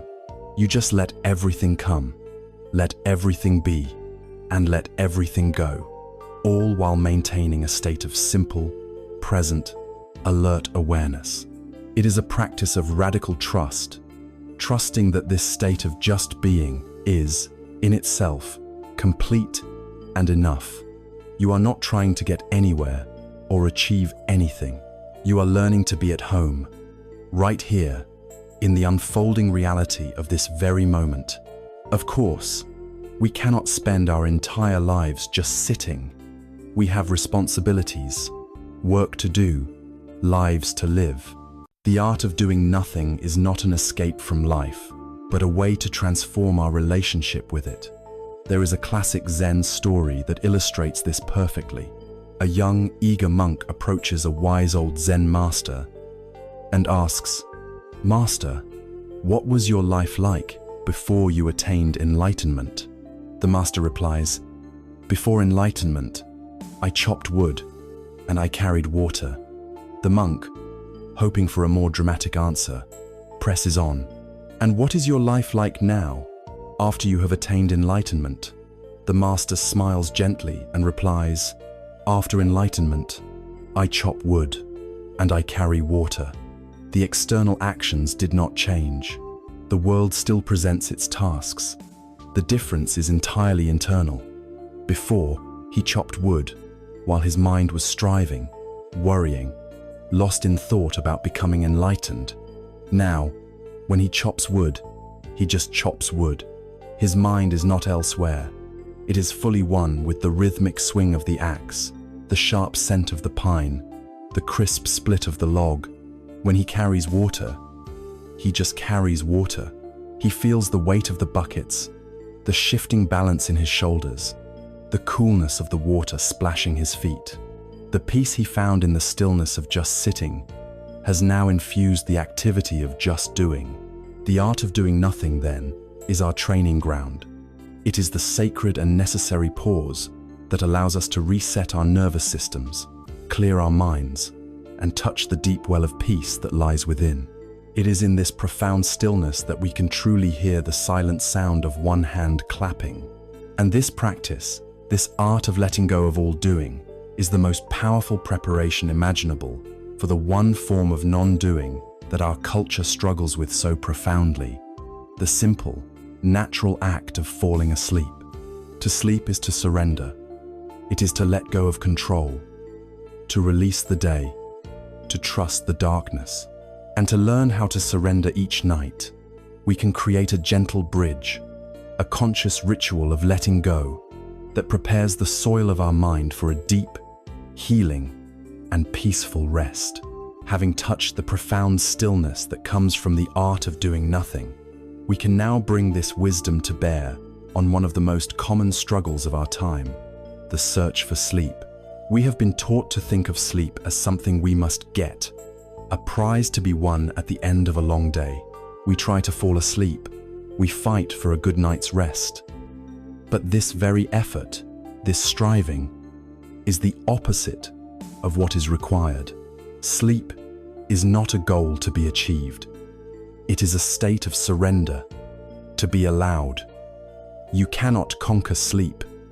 You can only invite it in. And you invite it in by creating the proper conditions, by preparing a space in your mind and body where rest feels welcomed and safe. This preparation can take the form of a gentle, nightly ritual, a conscious practice of letting go of the day. Think of your mind at the end of the day as a room you have spent all day working in. Now it is time to rest in that room. But when you look around, it is a mess. The floor is littered with the day's worries and frustrations. The desk is piled high with unfinished tasks and anxieties about tomorrow. The air is thick with the residue of stressful conversations and difficult emotions. You cannot possibly find deep, restorative rest in such a chaotic inner environment. A nightly ritual of letting go is simply the gentle, loving act of tidying up this inner room before you turn out the lights. It is a way of signaling to your entire being that the day is done and it is now safe to be still. The first step in this ritual is to take out the mental trash. So much of our sleeplessness is caused by the monkey mind, which believes it must keep reminding us of our worries so we don't forget them. We can give the monkey a rest by externalizing these worries. Keep a simple notebook and a pen by your bed. Each night, before you even lie down to sleep, take 5 minutes to write down anything that is weighing on you. It doesn't need to be neat or well written, just a simple list. Finish that report for work, call the doctor, worried about that conversation with my partner. Get it all out of your head and onto the paper. This simple act is incredibly powerful. It tells the anxious part of your brain, I have heard you. This is noted. It will not be forgotten. You can stand down now. Then, when you are done, close the notebook. This physical act symbolizes closing the door on the business of the day. The trash has been taken out. The second step is to place some fresh flowers in the newly tidied room. After focusing on what is wrong, we deliberately shift our attention to what is right. This is the practice of gratitude. It actively rewires our brain to notice goodness, countering its natural tendency to scan for threats and problems. In the same notebook, or simply in your mind, bring to mind 3 specific things from your day for which you are grateful. The key is to be specific. Don't just think, I'm grateful for my family. Think about the specific moment your partner smiled at you, or a funny thing your child said. Don't just think, it was a nice day. Recall the feeling of the warm sun on your skin for a single moment, or the taste of your morning coffee. This is not about pretending everything is perfect. It is about acknowledging that even on difficult days, there are moments of grace. This practice changes the emotional atmosphere of your mind from one of lack to one of quiet fullness. The third step is to gently wipe the surfaces clean, releasing the fine dust of residual tension from the day. Now, as you lie in bed, you can begin a short meditation of release. Bring your awareness to your breath, and with each long, slow out-breath, consciously let go of the day. You can imagine the events of the day dissolving with your breath. Let go of the roles you played, the employee, the parent, the friend. Let go of the conversations, the successes, the failures. With each exhalation, feel your body becoming heavier, sinking more deeply into the mattress. You are releasing the need to hold on to anything. You are giving the day back to the past, where it belongs. You are emptying yourself, making space for rest. Soften your jaw, your shoulders, your belly. Just let go. The fourth and final step is to light a small, warm candle in the heart of your clean and quiet room. This is the practice of offering loving kindness to yourself. After a long day, after tidying your mind and releasing your burdens, you now tuck yourself in with an act of unconditional warmth. Place a hand gently on your heart, feel its warmth, and silently offer these wishes to yourself as a final blessing for the night. May I be happy, may I be safe, may I be peaceful, may I sleep deeply and without disturbance. You are soothing yourself as a loving parent would soothe a child. You are wrapping yourself in a blanket of your own compassion, creating a final layer of safety and peace before you surrender to the darkness. This nightly ritual is not another chore to add to your list. It is a profound act of self-care, a gift you give to your own well-being. It transforms the bed from a potential battlefield against insomnia into a sacred sanctuary for rest. It is a practical application of everything we have been learning of letting go, of compassion, of mindfulness. Yet sometimes, even after we have quieted the mind and soothed the heart, we find that the day's stress remains stubbornly lodged in the body itself. It can live as a tightness in the throat, a knot in the stomach, a clenching in the jaw. To find complete rest, we must also learn to speak the language of the body, to listen to its silent messages, and to invite it, too, to finally let go. Having created a sanctuary of peace in the mind, we now turn our attention to the body, for the body has a memory of its own. It is a faithful historian that keeps a detailed record of our day, not in words, but in sensations. The argument you had this afternoon might still be living as a tightness in your jaw. The pressure of a deadline may have taken up residence as a heavy weight in your shoulders. The low-grade anxiety of scrolling through the news might be humming as a knot in your stomach. We can spend so much of our lives disconnected from this physical reality, living from the neck up, lost in a world of thought, while our body silently carries the burdens we have forgotten. The practice of the body scan is an act of homecoming. It is a journey of reuniting the mind with the body, of listening with gentle curiosity to its silent language, and inviting it, part by part, to finally release and find rest. This practice is not an exercise in forcing relaxation. It is an exploration, a meditation in motion, where the only thing that moves is your attention. The fundamental principle is that awareness itself is a healing and transformative force. When you shine the gentle, non-judgmental light of your attention onto any part of your body, it has a natural tendency to soften, to release, to let go of tension it may have been holding for hours or even years. This is a journey out of the abstract, looping stories of the mind, and into the direct, tangible, living reality of the present moment, as experienced by your body. To begin, allow yourself to lie down comfortably, perhaps in your bed, ready for sleep. Let your arms rest by your sides, your legs uncrossed. Gently close your eyes. Take a few deep, settling breaths. Breathing in, feel your belly rise. Breathing out, feel your whole body becoming a little heavier, sinking a little more deeply into the surface beneath you. And now, bring your attention all the way down to your feet.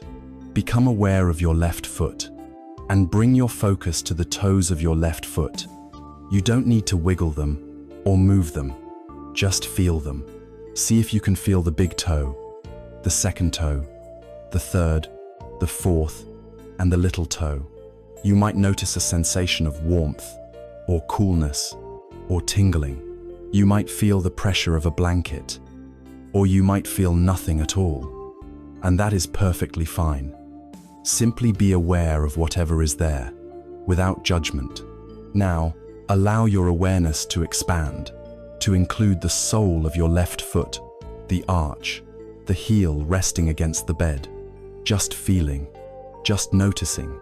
And as you breathe out, imagine any tension in your foot just melting away. Let your awareness travel up into your left ankle, your shin, and your calf muscle, up into your knee and your thigh, simply holding your entire left leg in a gentle, spacious awareness. If you notice any pockets of tightness or discomfort, you can try breathing into them. As you breathe in, imagine the warm, oxygen-rich breath flowing directly to that spot, creating space. As you breathe out, imagine the tension softening, dissolving, and flowing out of your body. Now, gently shift your attention across to your right foot. Bring your awareness to the toes of your right foot. noticing any sensations that are present. Tingling, warmth, pressure, moving into the sole of the right foot, the heel, the ankle, letting your awareness travel slowly up your right shin and calf, your knee, and your right thigh, holding your entire right leg in this kind, curious attention. With the next out-breath, letting go of any holding, allowing both of your legs to feel heavy, relaxed, and deeply at rest. Bring your awareness now into the pelvic region, the hips, the buttocks, the groin, an area where we often hold deep-seated tension. Just feel the weight of your body, the points of contact with the bed, breathing in, breathing out, and letting go. Let your attention flow up into your lower back, an area that carries so much of our daily strain, and then around to your abdomen, noticing the gentle, rhythmic rise and fall of your belly with each breath, letting your internal organs soften and rest. Then, moving up into your chest, feeling your heart beating steadily in its center, feeling your lungs expanding and contracting. Now, bring your attention down your left arm, all the way to your left hand. Become aware of your left thumb, your index finger, middle finger, ring finger, and little finger, the palm of your hand, the back of your hand. Feel the life and energy there. Then let your awareness travel up your forearm, your elbow, your upper arm to your left shoulder. And with a long out breath, let that shoulder release, drop, and soften. And now the same for the right arm. Awareness flowing down to the right hand, the fingers, the palm, up the right forearm, the elbow, the upper arm, to the right shoulder.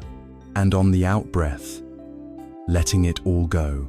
Let your attention now come to the neck and the throat, an area that often becomes tight when we feel unheard or unable to express ourselves. Gently, kindly, invite the muscles in your neck to soften. Let your awareness fill your face. Soften your jaw, letting the teeth part slightly. Soften your lips, your cheeks. Soften the tiny muscles around your eyes. Let your eyeballs feel heavy in their sockets. Soften your brow, releasing that space between your eyebrows, where worry often gathers. And finally, let your awareness travel over your entire scalp to the very top of your head.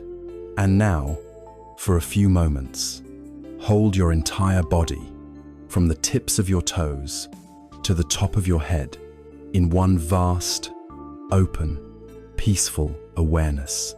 Your whole body breathing, your whole body at rest.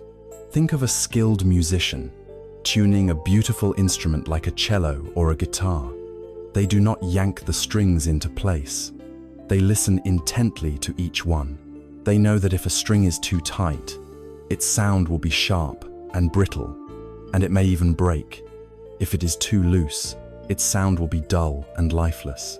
With gentle, precise adjustments, they bring each string to its perfect, harmonious tone.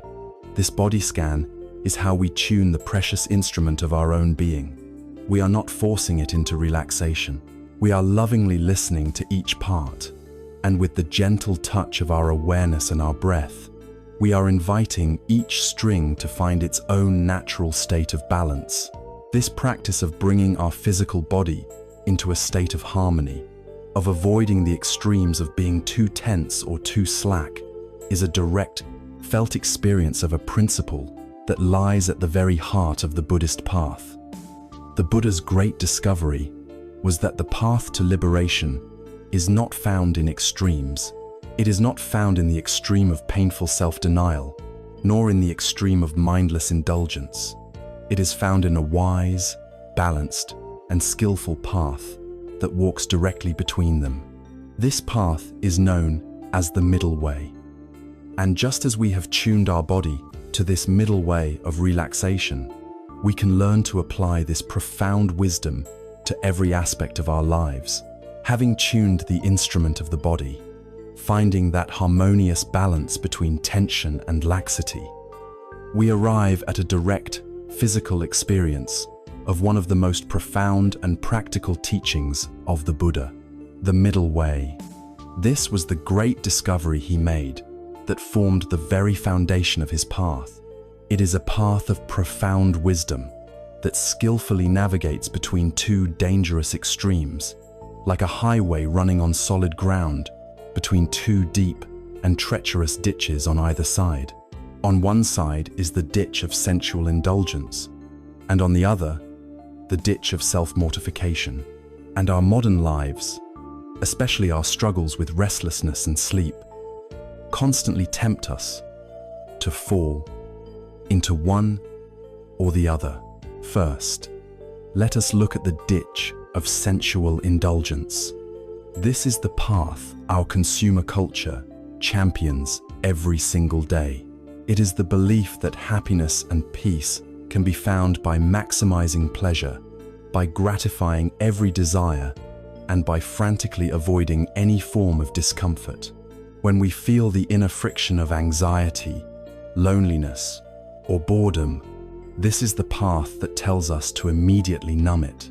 We are encouraged to distract ourselves with an endless stream of entertainment, to soothe ourselves with food or drink, to chase the fleeting high of a new purchase. It is the attempt to fill the inner void with outer things. While this might offer a moment of temporary relief, it is like drinking salt water to quench a thirst. The pleasure is short-lived, and the underlying condition, the deep thirst for true well-being, is only intensified. It is a path that ultimately leads not to peace, but to addiction, exhaustion, and a deeper sense of emptiness. On the other side of the road lies the opposite ditch, the ditch of self-mortification or extreme asceticism. This path can be more subtle in our culture, but it is just as perilous. This is the path dictated by our harsh inner critic. It is the belief that we can achieve our goals, whether they be professional success or spiritual peace, through self-punishment, relentless striving, and a denial of our own basic needs. In our struggle with sleep, this is the angry, demanding voice that shouts, "You must sleep now." It is the shame we feel for being tired, the belief that rest is a form of weakness. It is the hustle culture mentality that glorifies burnout and treats the body like a machine to be pushed beyond its limits. It is the attempt to beat ourselves into a state of submission. But a mind at war with its own body cannot find peace. A nervous system that is constantly being whipped by the will cannot surrender to rest. This path of pulling the strings of the instrument so tight leads only to one place, the sound of them breaking. It is the path of burnout, anxiety, and self-hatred. The Buddha taught that liberation is not found in either of these extremes. It is found by walking the wise and balanced path between them, the middle way. This is not a weak compromise between the two. It is a path of superior intelligence and skill. The middle way practices wise care, not mindless indulgence. It acknowledges and honors the needs of the body and mind, providing them with wholesome nourishment, adequate rest, and simple pleasures, without becoming enslaved by them. It is the wisdom to enjoy a beautiful meal without it becoming a compulsion, to appreciate comfort without fearing discomfort.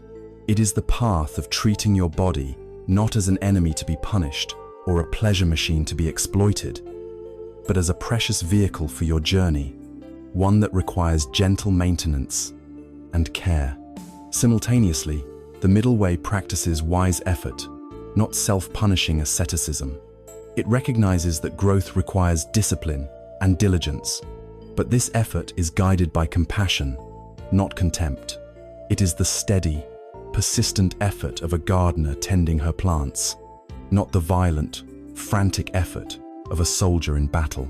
It is knowing how to work hard and apply yourself, but also knowing when to rest and recover.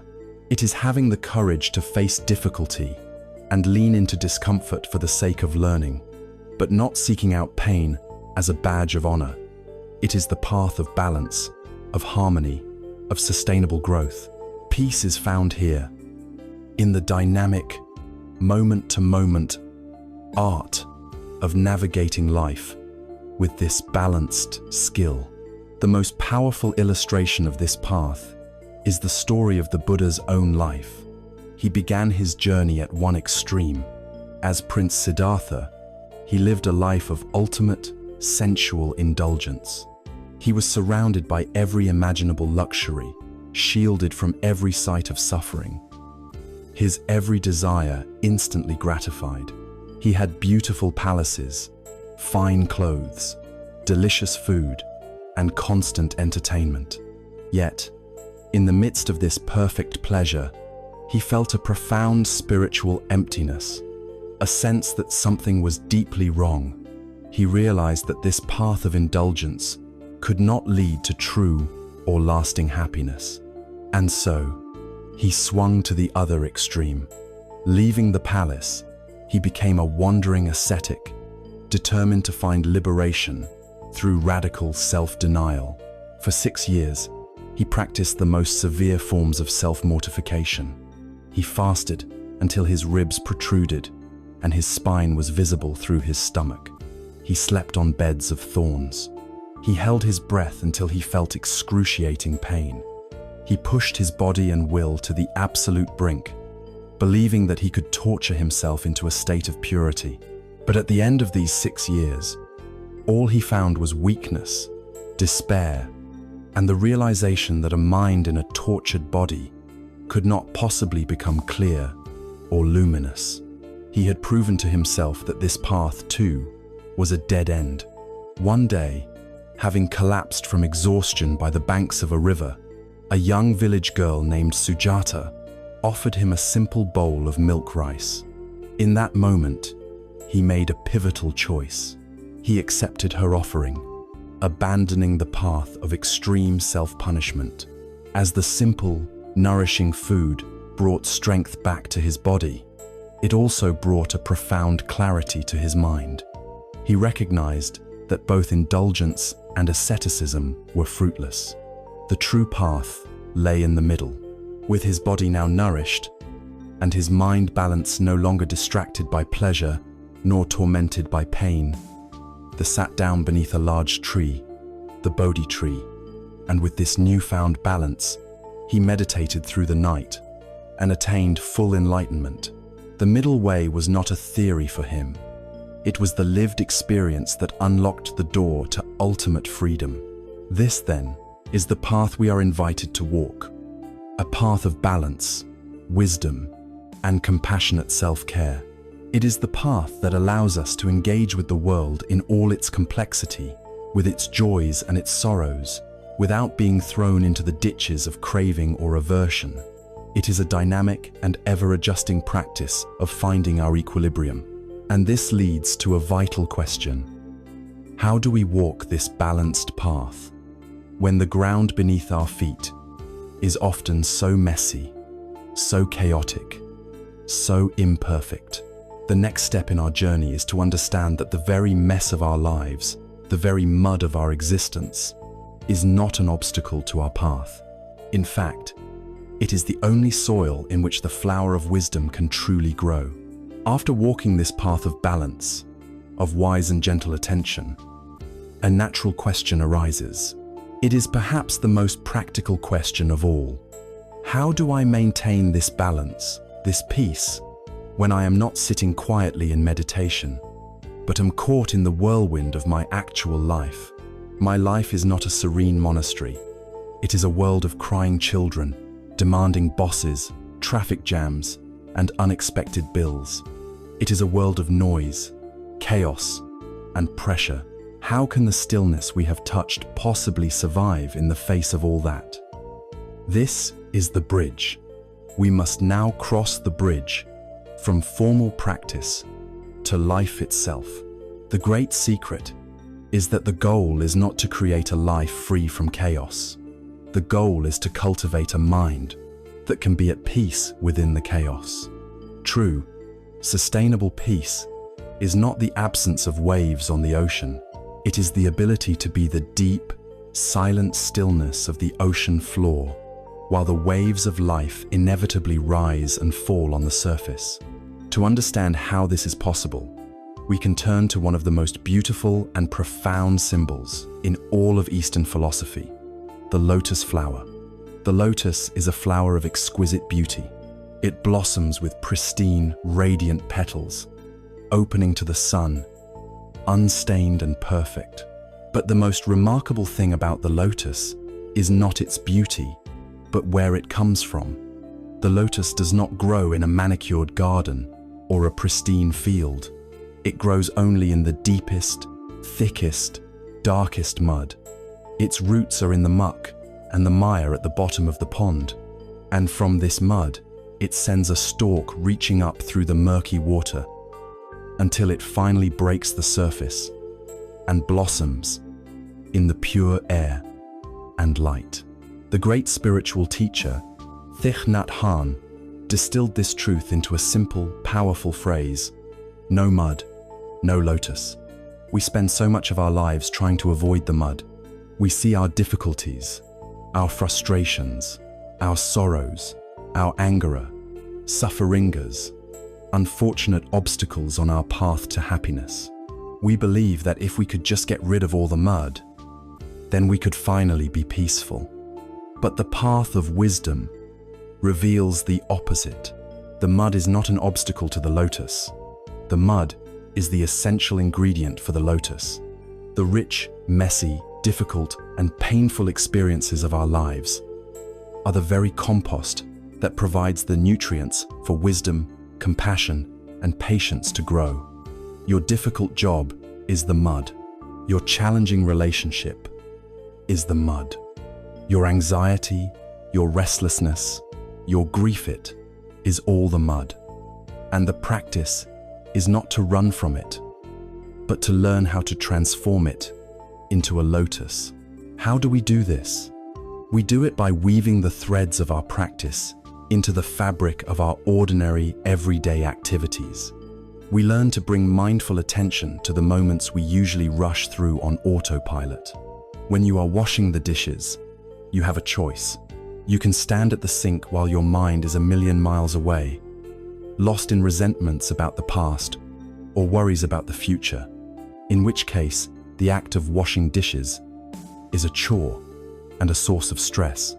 Or you can practice just washing the dishes. You can feel the warmth of the water on your hands. You can see the iridescent beauty of the soap bubbles. You can hear the sound of the water. In that moment, you are not just washing dishes to get them clean. You are fully alive. The simple act becomes a meditation, a moment of peace in the midst of your day. When you are driving your car and get stuck at a red light, you have a choice. You can see it as a personal frustration, a source of agitation, and feel your body tense up. Or you can use the red light as a bell of mindfulness, a reminder to come back to the present moment. You can take a single conscious breath. You can notice the tight grip of your hands on the steering wheel and consciously soften it. You can look around and simply notice the world, instead of being lost in your thoughts about it. Every red light, every queue at the supermarket, every moment of waiting can be transformed from a moment of irritation into an opportunity to practice. This practice extends even to our most challenging interactions. We can learn to see the difficult people in our lives not as adversaries, but as our most precious teachers. The person who constantly irritates you is offering you a masterclass in patience. The person who criticizes you unfairly is giving you the opportunity to see your own ego react and to practice not taking things so personally. The person who is acting out of their own deep suffering is giving you the chance to practice compassion instead of judgment. This does not mean we allow ourselves to be harmed or that we don't set healthy boundaries. It means we reframe the interaction. We see it as a chance to practice, a test of our own inner balance. Silently, in our own hearts, we can even thank them for the lesson, for showing us where we are still hooked, where we still have work to do. Our spiritual life is not something separate from our daily life. Our daily life, with all of its messiness, its challenges, its mud, is our spiritual path. We don't need to retreat to a cave or a monastery to find opportunities for growth. Our life delivers them to us every single day, fresh and ready. By learning to be present, to be mindful, and to bring a quality of kindness to these moments, we cultivate a peace that is resilient, a peace that does not depend on our external conditions being perfect. And this naturally brings up a question. If our peace does not depend on an external place, then where do we go for shelter? If the world is a stormy sea, what is our true harbor? The answer is that we must learn to build that sanctuary within ourselves. We must learn to take refuge, not in a building or a person, but in the awakened qualities of our own heart and mind. We have walked the balanced path of the middle way, learning to navigate the messy, chaotic, and often challenging realities of our daily lives. We have begun to understand that peace is not a destination free from problems, but an inner capacity to meet those problems with grace and wisdom. This realization that our state of mind is not wholly dependent on our external conditions leads us to one of the most fundamental questions of the human heart. Where then is our true home? Where is our ultimate sanctuary? From the moment we are born, we are engaged in a profound and instinctual search for refuge. It is a deep-seated need for safety, for a place where we feel protected from the harsh winds of the world, a place where we can finally let down our guard and be at ease.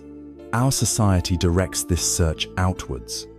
We are taught to seek refuge in the four walls of a physical house, believing that ownership of property will grant us a permanent sense of place and security.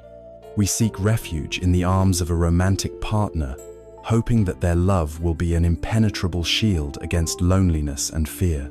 We seek refuge in a successful career or a healthy bank account, believing that status and wealth can build a fortress high enough to keep out the anxieties of life. We seek refuge in ideologies, in belief systems, in the certainty of being on the right team. These are the refuges the world offers, and they are not without their merits. A loving home, a supportive partner, and meaningful work can bring great comfort and joy. But as we have seen through the lens of impermanence, to place our ultimate trust in any of these external shelters is to build our house upon the shifting sands.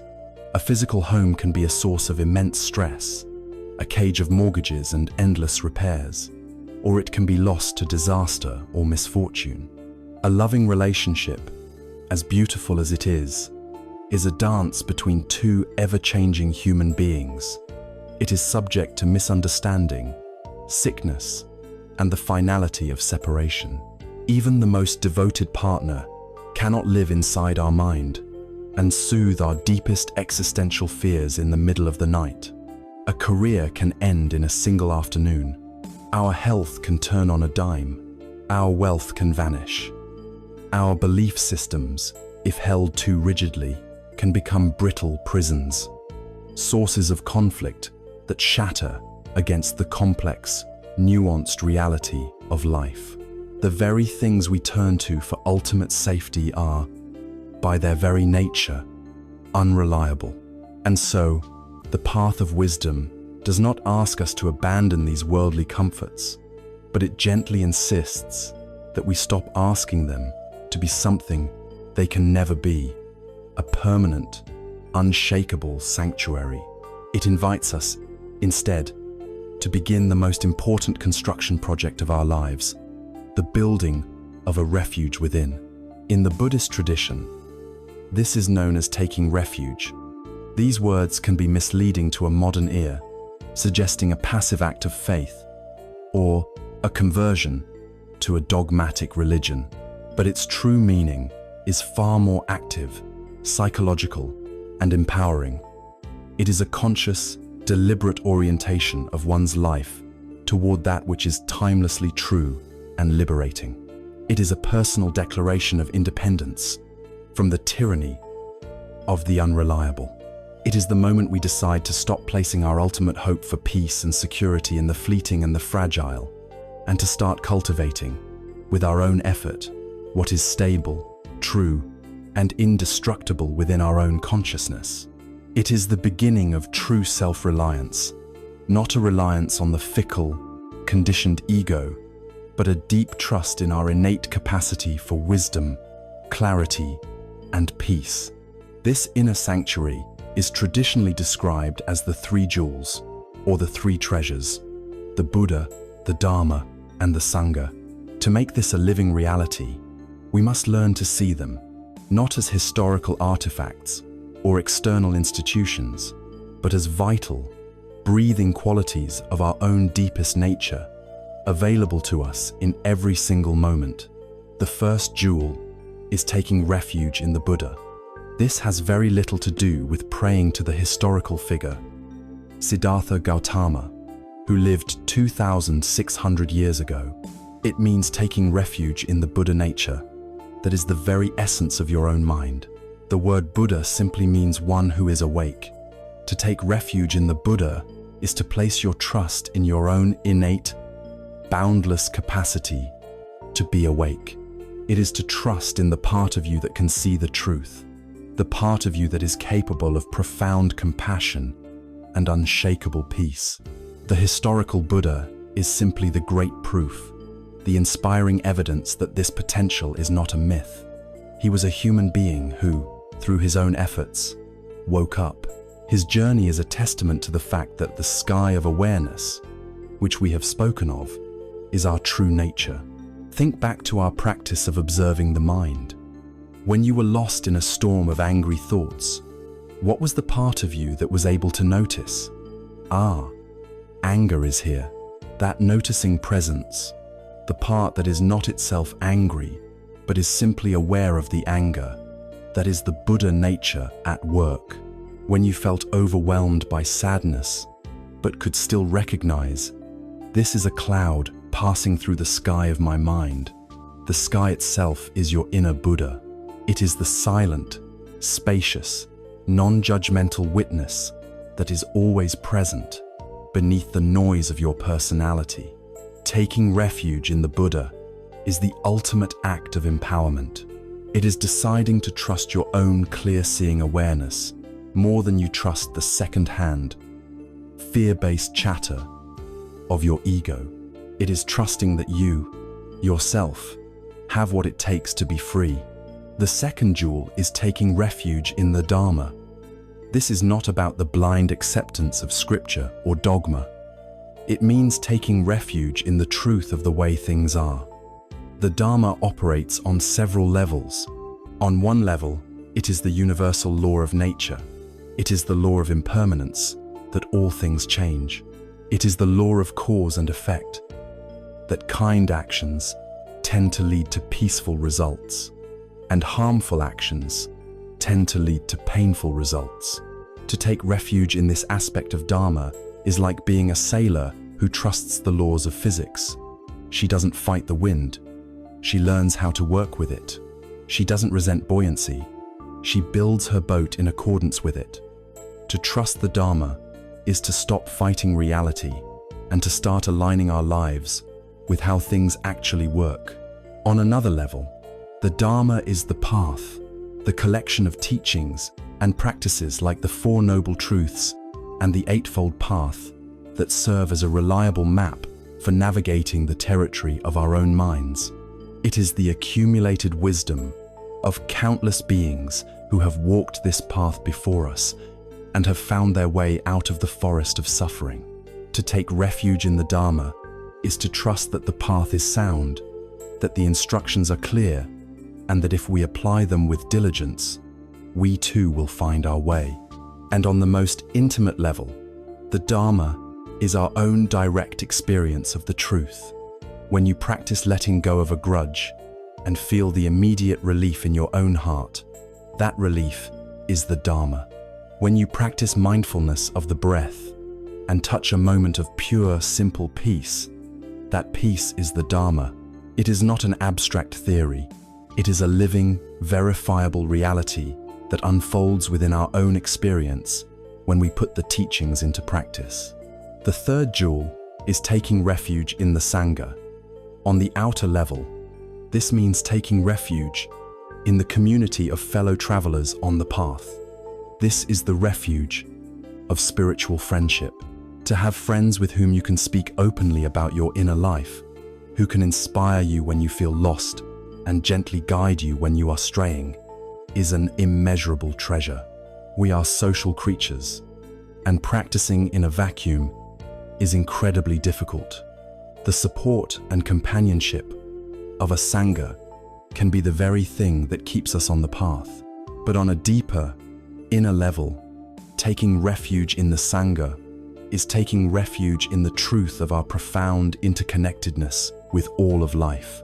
It is the felt sense, born from the practice of compassion and loving kindness, that we are not, and can never be, truly separate.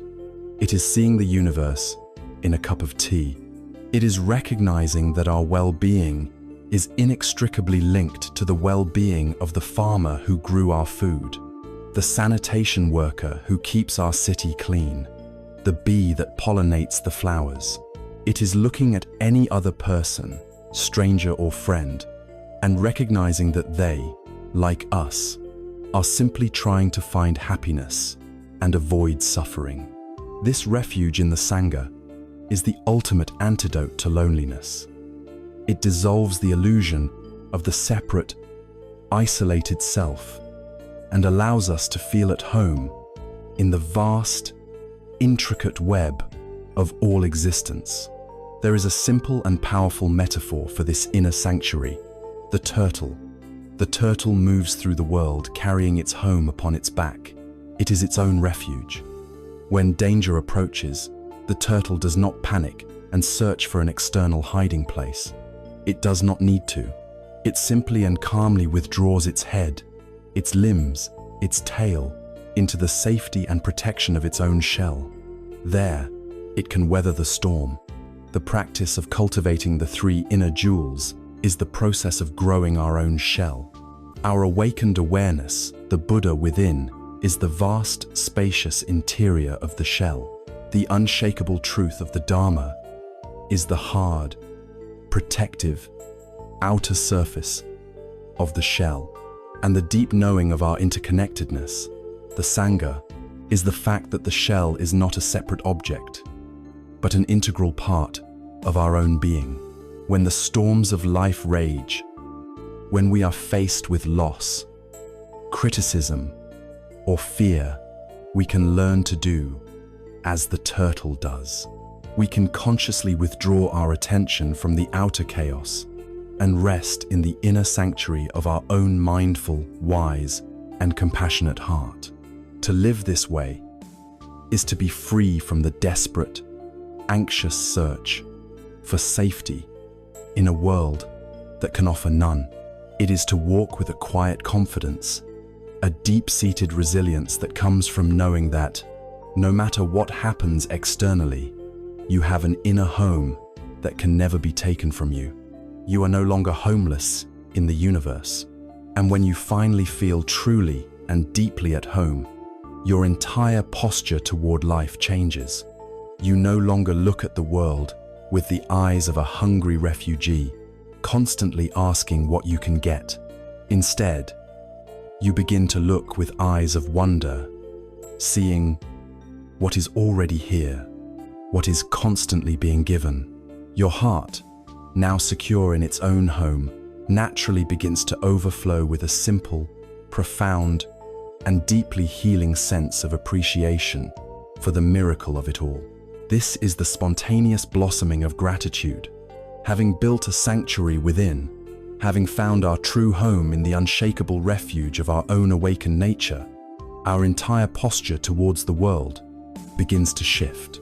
For so long, we have approached life as a fearful refugee, constantly seeking safety, or as a hungry ghost, constantly seeking something to fill our inner emptiness. This posture of lack forces us to see the world through a lens of scarcity and threat. We are always on guard, always calculating what we can get, always worried about what might be taken away. But when we learn to rest in the home of our own being, we are no longer operating from a place of deficit. We are operating from a place of fullness. And from this newfound place of inner security, we can finally begin to look out at the world, not with eyes of need, but with eyes of wonder. This shift in perception is the dawning of gratitude. Gratitude, as we will explore it, is not the simple, polite recitation of thank you. It is not a social obligation. It is one of the most profound and transformative spiritual practices available to us. It is a radical retraining of the mind, a conscious shift in the very way we perceive reality. For most of us, our default state is one of entitlement. We walk through the world with an unconscious assumption that life owes us something. We expect comfort, we expect pleasure, we expect things to go our way, and when they don't, which is often, we feel personally wronged, frustrated, and resentful. Gratitude is the complete reversal of this posture. It begins with the stunning recognition that our very existence, this moment of awareness, this breath, is an unearned and incomprehensible gift. We did nothing to deserve being born, to be given this conscious life. It was simply given. To live in gratitude is to live with the constant, quiet astonishment that we are here at all. This shift is a direct countermeasure to the default programming of the human mind. Our brains are hardwired for survival, and this has equipped them with a powerful negativity bias. They are structured to be exceptionally good at noticing threats, problems, and what is missing. A single criticism can occupy our mind for a week, while a dozen compliments are forgotten in an hour. This was essential for our ancestors on the savannah, but in our modern lives, it creates a mind that is a relentless problem-solving machine, constantly scanning for what is wrong with ourselves, with others, and with the world. This is the root of our chronic dissatisfaction. Furthermore, our culture amplifies this by constantly encouraging comparison. We scroll through the highlight reels of other people's lives, and the act of comparison instantly focuses our attention on what we lack. Gratitude is the active, conscious, and courageous choice to withdraw our attention from the endless catalogue of what is wrong, what is missing, and what others have, and to place it, with deliberate care, on the immense goodness that is already present in our own lives. This practice begins with the most intimate thing we have, our own body. We so often treat our body as a problem to be fixed, a source of aging and sickness, or a project to be improved. A gratitude practice invites us to see it, instead, as a miracle. Lying quietly, you can perform a meditation of appreciation. You can bring your attention to your feet, and instead of just noticing them, you can offer a silent, sincere thank you. Thank you, feet, for carrying me through this world, for connecting me to the earth. You can bring your awareness to your lungs and feel a sense of awe.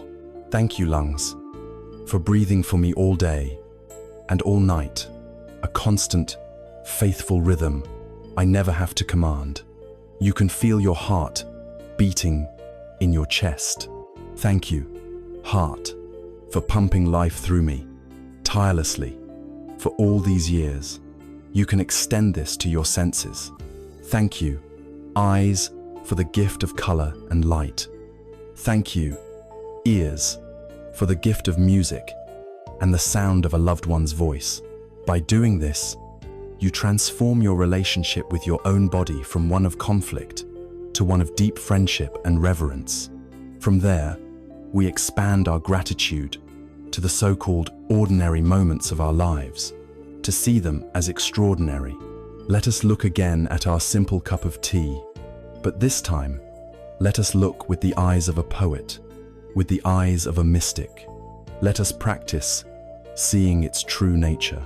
As we hold this warm cup, let us see the journey it has taken to reach our hands. Let us see the dark, rich earth that nourished the roots of the tea plant.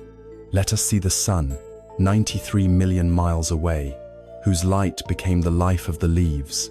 Let us see the clouds that gathered in the sky, becoming the rain that fell and was drawn up into the plant. The tea is here in our cup because the cloud was there in the sky.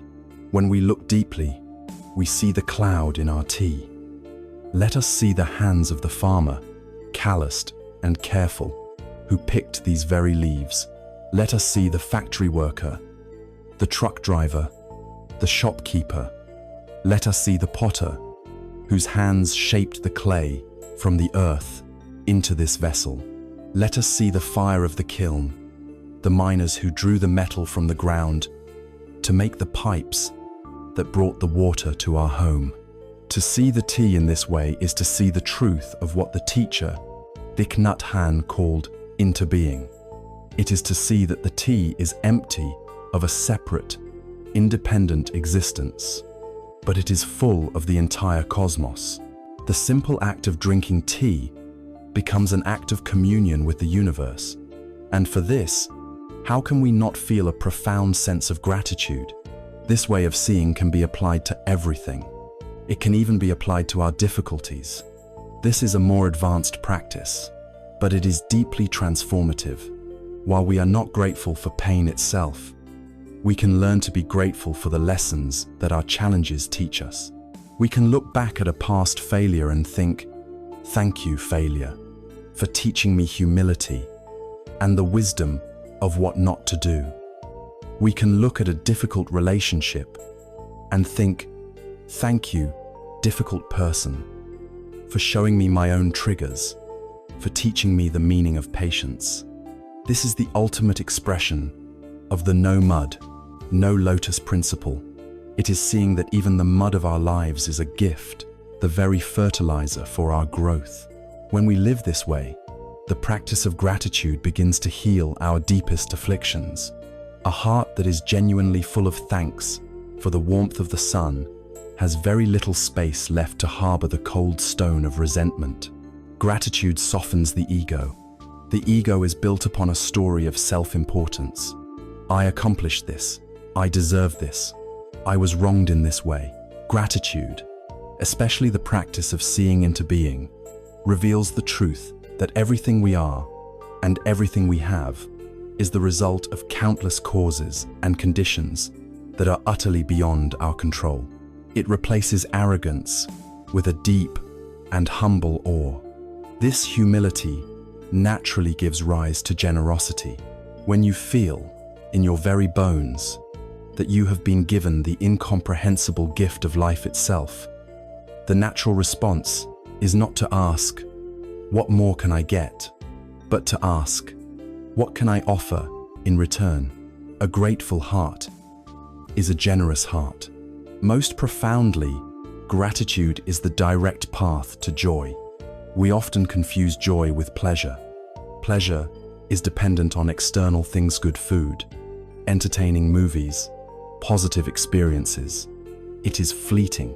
Joy is an internal state. It is the deep sense of well-being that arises not from getting what you want, but from appreciating what you have. It is the quiet happiness that is independent of conditions. A simple story illustrates this. A student asked a wise elderly monk, who had lived a long and often difficult life, what his secret to contentment was. The monk replied, "I have no great secret, but when I wake up each morning, before my feet even touch the floor, I make a choice. I can choose to focus on the aches in my old bones and the troubles the day might bring. Or I can choose to say, 'Thank you. Thank you for the gift of another sunrise. Thank you for the air in my lungs. Thank you for this one more unpromised day to practice being kind. I simply choose, thank you.'" His joy was not a result of his circumstances.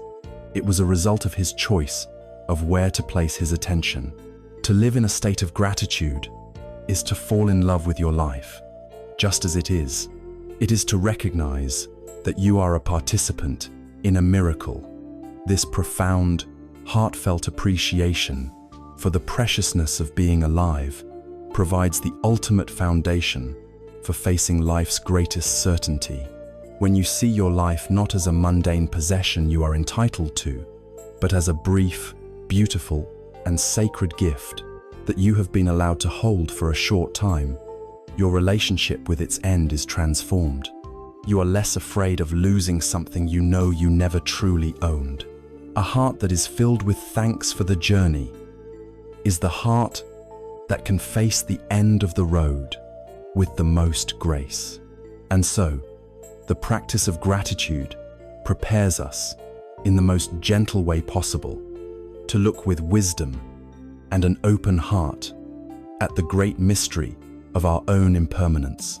From the warm, expansive heart of gratitude, we find ourselves standing on solid ground, appreciative of the profound gift of our own existence.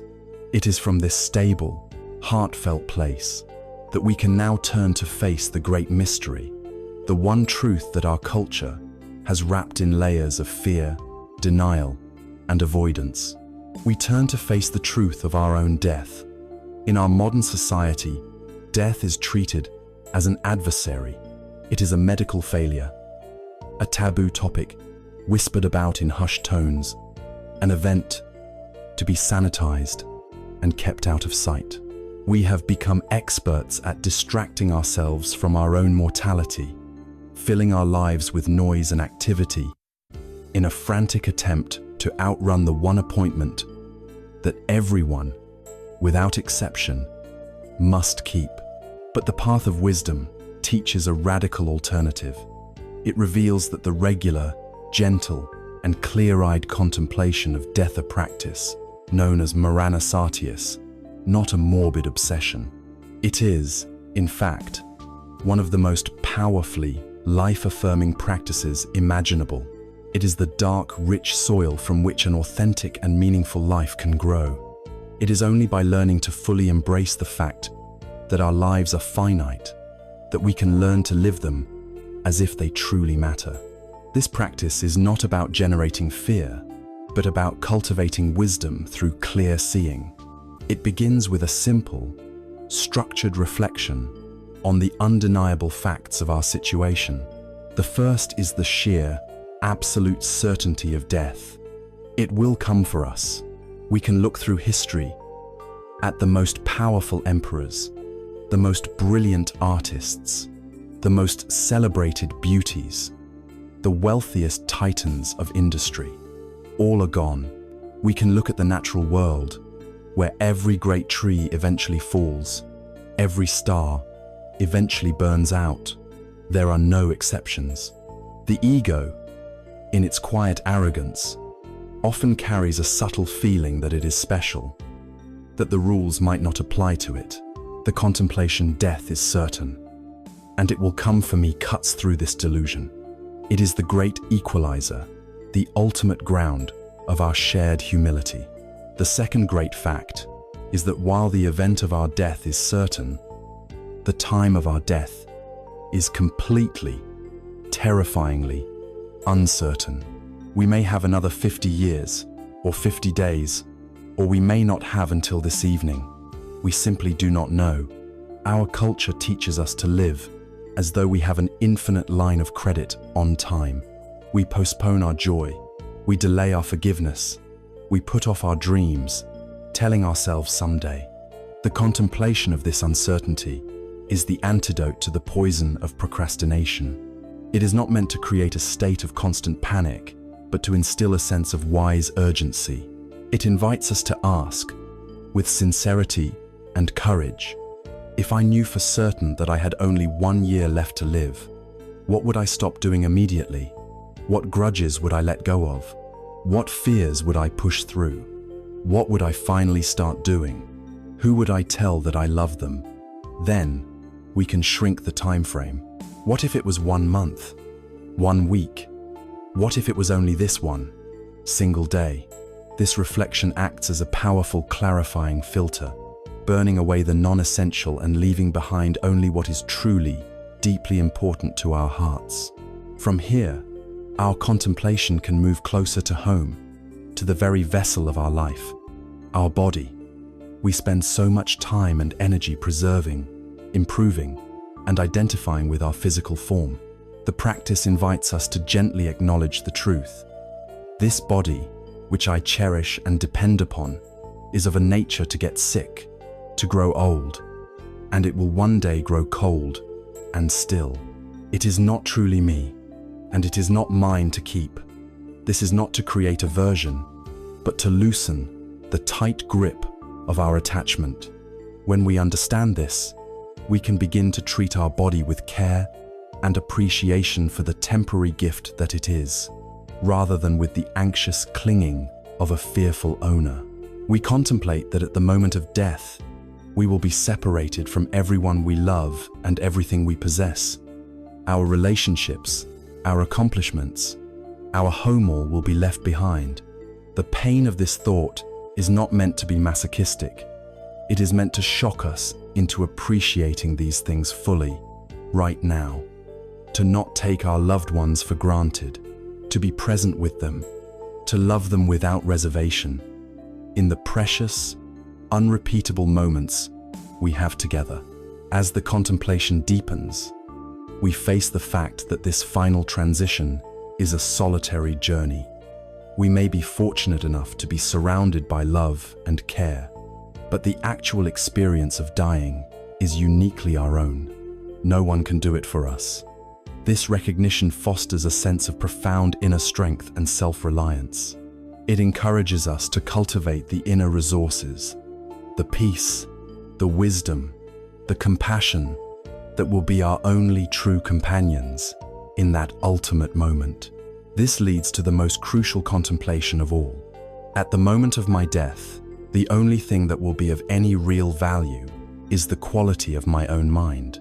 Our accumulated wealth, our social status, our collection of possessions all will become meaningless. The only capital we take with us is our karma, the accumulated weight of our intentions and actions. The only refuge we will have is the state of our own heart. Have we cultivated a heart of peace, or a heart of agitation, a heart of kindness, or a heart of resentment? This contemplation provides the ultimate motivation for walking this path with sincerity. And this brings us back to the great fear, the fear of annihilation. This is where the wisdom of anatta, or no self, becomes our greatest solace. The fear of death is entirely predicated on the belief that there is a solid, continuous, separate me that can be destroyed.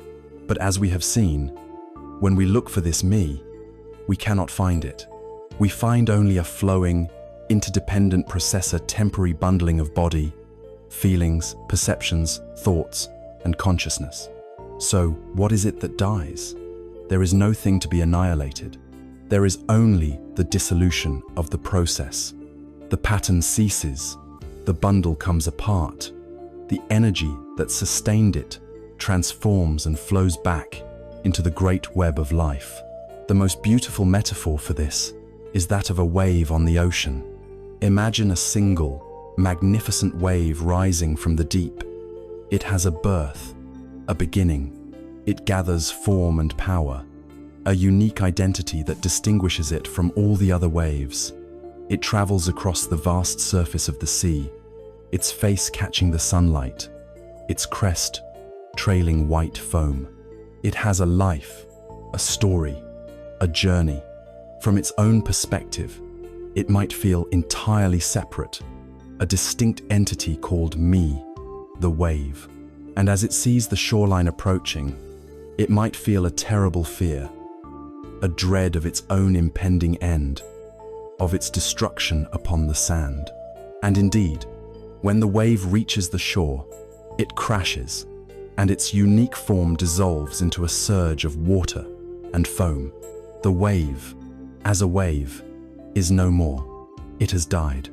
But has anything of substance truly been lost? Was that wave, for even a single moment of its existence, ever truly separate from the ocean? Number, its essential nature was always and only water. The ocean has not been diminished.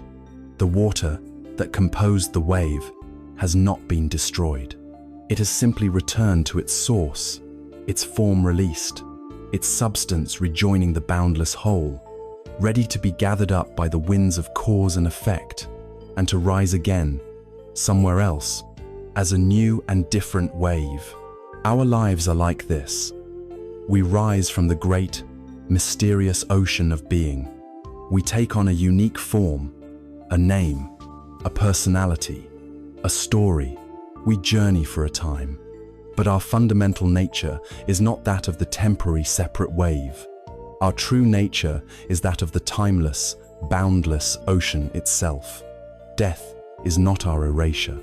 It is our homecoming.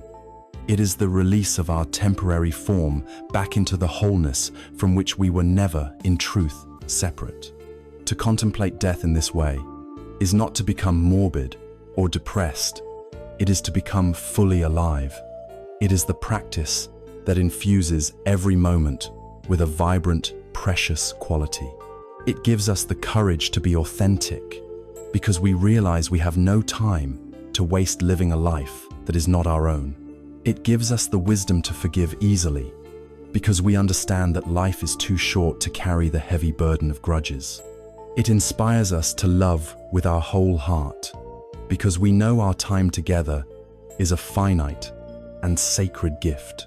The contemplation of death is the ultimate practice of letting go. And by making peace with this great, final letting go, we find that our anxious grip on all the small things in life begins to relax. The practice does not just prepare us for a peaceful death. It is the most profound preparation for a courageous, meaningful, and deeply compassionate life. It is the final lesson that teaches us how to live every single moment, from this one until our very last, with a truly open and unguarded hand. Our long journey together has brought us through the inner landscapes of our own minds. We began by listening to the jarring, insistent sound of two hands clapping, the sound of conflict, of striving, of a self at odds with the world. We have traveled far since then, learning to quiet the mind, to anchor the heart, and to see reality with eyes of wisdom and compassion. We have walked the middle way, and we have made peace with the great truths of impermanence and our own mortality. And so we arrive here, at the culmination of our path, where all these streams of wisdom converge into a single, flowing river, into a simple and profound way of being. The question is no longer what to do in a formal meditation session, but how to live, how to walk, how to breathe in every moment of our ordinary lives. The answer is found not in a complex philosophy, but in a simple, elegant, and powerful posture: to live with an open hand. The open hand is the living embodiment of everything we have learned. It is a symbol for a heart and mind that have been transformed by practice. Consider its qualities. An open hand cannot grasp or cling. It is the posture of non-attachment, of letting go. It has released the desperate need to hold on to pleasant moments, to push away unpleasant ones, to control outcomes, or to hoard possessions. It allows the river of life, with all its joys and sorrows, to flow through it without resistance. It embodies the wisdom of impermanence. The open hand is also receptive. A clenched fist is a fortress, defensive and closed off, unable to receive anything. The open hand is vulnerable, trusting, and ready to accept the gifts of the present moment. It accepts the warmth of the sun and the chill of the wind. It accepts praise and it accepts criticism, seeing both as fleeting weather patterns. It is the posture of mindfulness, of saying yes to reality as it is. Furthermore, an open hand is generous. You cannot offer a gift with a closed fist. The open hand is always ready to give, to share, to help, and to soothe. It is the natural expression of a heart that has been softened by the practices of loving kindness and compassion. Having cared for itself, it now naturally extends that care outward. And finally, an open hand is honest. It has nothing to hide. It holds no concealed weapon. It is not clenched in preparation for a fight. It is a posture of peace, of transparency, of a being who has let go of the need to defend a fragile ego, because it has seen through the illusion of the separate self. To live with an open hand is to live with a heart that is free from the poisons of greed, hatred, and delusion. It is to live in a state of grace. This does not mean we will become perfect beings who never again feel the impulse of our old conditioning. Life will continue to present its challenges. You will get stuck in traffic. People will be unkind. You will feel fear, loss, and frustration.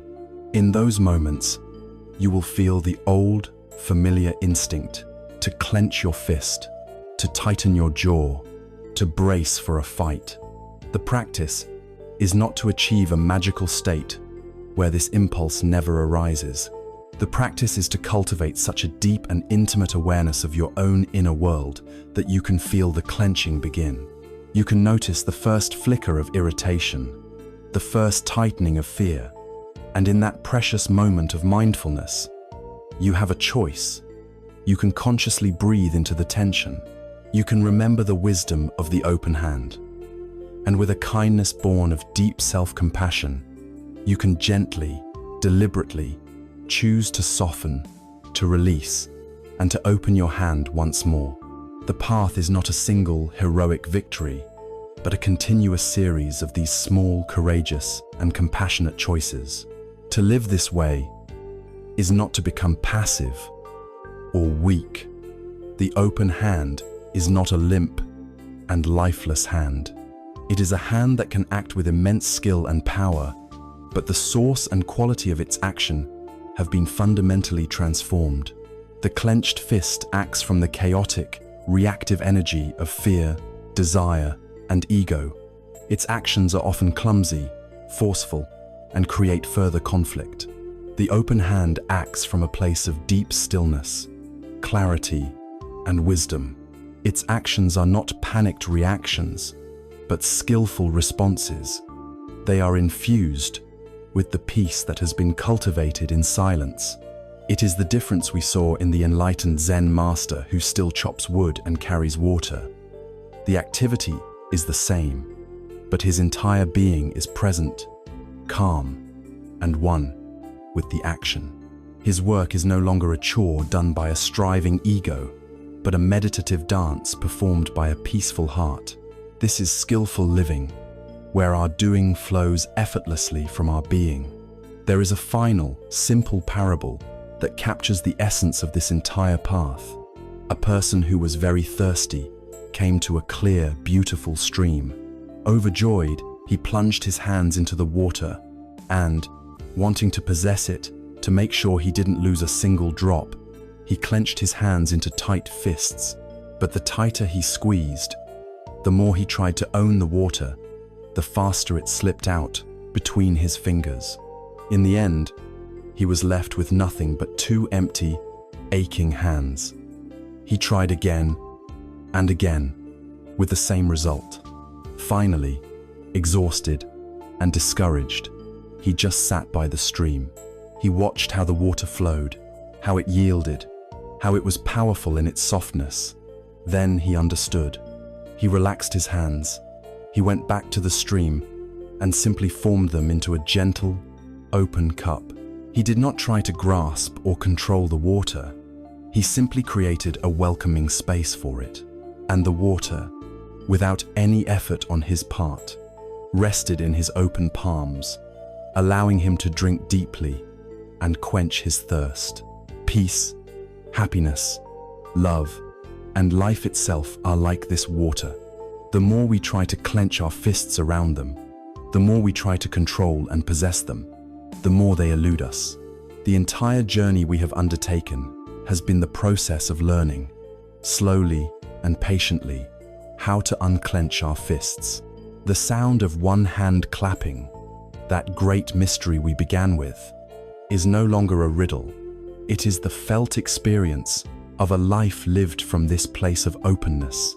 It is the profound silence that reigns when the inner conflict ceases, when the two hands of self and other relax into the unity of one. We have traveled from the jarring noise of striving to the resonant silence of being. Now, with all the pieces of our journey assembled, let us take one final look back to summarize the path that has brought us from the restless night of suffering to the dawn of a new and peaceful way of being. We have arrived. Now, at the end of our journey together, we began in the dark, in the haunted quiet of a sleepless night, listening to the frantic, insistent rhythm of two hands clapping. It was the sound of a mind at war with itself, the sound of a heart straining against the flow of life. It was the sound of our deep and collective suffering. From that place of turmoil, we set out on a path of inquiry, not to find a clever answer or a quick fix, but to understand the very nature of our own restlessness. And what a path it has been. We walked into the wild and tangled jungle of our own minds, and instead of trying to cut it all down, we simply learned to be still. There, we discovered the most faithful and humble of guides. Our own breath. It became our anchor in the storm, the simple, rhythmic truth we could always return to. A constant reminder of the present moment. With our feet planted firmly in the present, we learned to look up at the weather of our minds. We saw the thoughts of anger, fear, and sorrow for what they were, not as the entirety of our reality, but as temporary clouds passing through the vast, open, and unchanging sky of our awareness. We realized we were not the storm. We were the sky that holds the storm. This realization gave us the courage to begin the great work of letting go. We gently unclenched the fist of our ego, releasing the desperate need to control the uncontrollable. We saw the endless, thirsty chase for more things, more status, more external validation, for the hungry ghost's game that it is. And we chose to find wealth, not in a full bank account, but in a heart that knows it has enough. We learned the most radical of lessons, to turn the light of compassion inward, to hold our own pain and imperfection, not with judgment, but with the infinite tenderness of a mother holding her crying child. And from that wellspring of self-love, we found the capacity to let our hearts overflow with loving kindness for all beings, dissolving the walls that made us feel so alone. We stood with a quiet mind before the great and sometimes terrifying laws of existence. We looked at the truth of impermanence, not as a tragedy, but as the sacred pulse of life itself, the law of flow that makes every moment precious. We looked for the solid, separate self we were so desperate to protect, and in its place, we found only a beautiful, selfless dance of interconnected processes, as miraculous and ownerless as a wave rising from the ocean. And finally, we faced the ultimate truth of our own mortality, not as a morbid end, but as a life-affirming reality that calls us to live with authenticity, love, and a profound sense of what truly matters. We have journeyed from the jarring noise of conflict to the resonant silence of acceptance, from the clenched fists of fear to the profound grace of a single open hand. What, then, is the ultimate meaning of this journey? What is the one central truth to carry with us into the rest of our lives? It is this: peace is not a distant shore you must sail to. It is not a prize to be won, a secret to be unlocked, or a state to be achieved after years of hard labor. Peace is your fundamental nature. It is the silent, spacious ground of your own being. It was here before your first thought, and it will be here after your last. It is the stillness that is always present, patiently waiting for you beneath the surface turbulence of your mind. All of our practice, all of our letting go, has not been about creating peace, but about subtracting the noise that obscures it. We have simply been wiping the dust from a flawless mirror. The sound of one hand clapping, that great koan we began with, is no longer a riddle. It is the direct experience of reality itself, unburdened by the ego's commentary. It is the feeling of the sun on your skin. It is the taste of cool water when you are thirsty. It is the silence between thoughts. It is the sound of life living itself without your interference. And sleep, that deep, healing rest we have been searching for, is seen in this new light. It is not a fortress to be besieged. It is a deep ocean, and we have been frantically treading water on its surface, afraid to let go. The practice is to learn that we can stop kicking, we can stop struggling, we can allow ourselves to trust the water, to let go, and to sink effortlessly into the dark, silent, and restorative depths that have been waiting to hold us all along. As our time together comes to a close, know this: you do not need anything outside of yourself to continue this journey. You are your own teacher, your own temple, your own path. You do not need to retreat from the world. Your own life is your sacred text. Your breath is your most patient and loyal friend, always there, waiting to bring you home to the present moment. Your innate awareness is the silent, wise guru who can see the truth without judgment. Your capacity for compassion is the universal medicine, capable of healing any wound in yourself and in others. Every time you choose to respond with kindness instead of anger, you are practicing. Every time you notice your mind wandering and gently guide it back, you are practicing.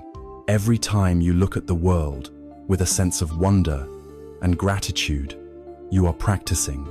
Do not be discouraged if the fist sometimes clenches again. Do not despair if the monkey mind screeches and the waters of your mind become muddy. This is not a sign of failure. It is simply a sign that you are human. The path is not about never falling down. It is about learning how to get back up with ever increasing gentleness and compassion for yourself. So begin again tonight. As you lay your head down to rest, give yourself permission. Permission to let go of the day. Permission to not have to solve anything. Permission to be imperfect. Allow your body to feel heavy, to sink into the support beneath you. Feel the gentle, faithful rhythm of your breath, and just listen. Listen past the fading echoes of the day's thoughts. Listen into the quiet. There, in that vast, benevolent stillness, is the silence you have been searching for. It is the sound of one hand. It is the sound of your own being at peace. It is the sound of home.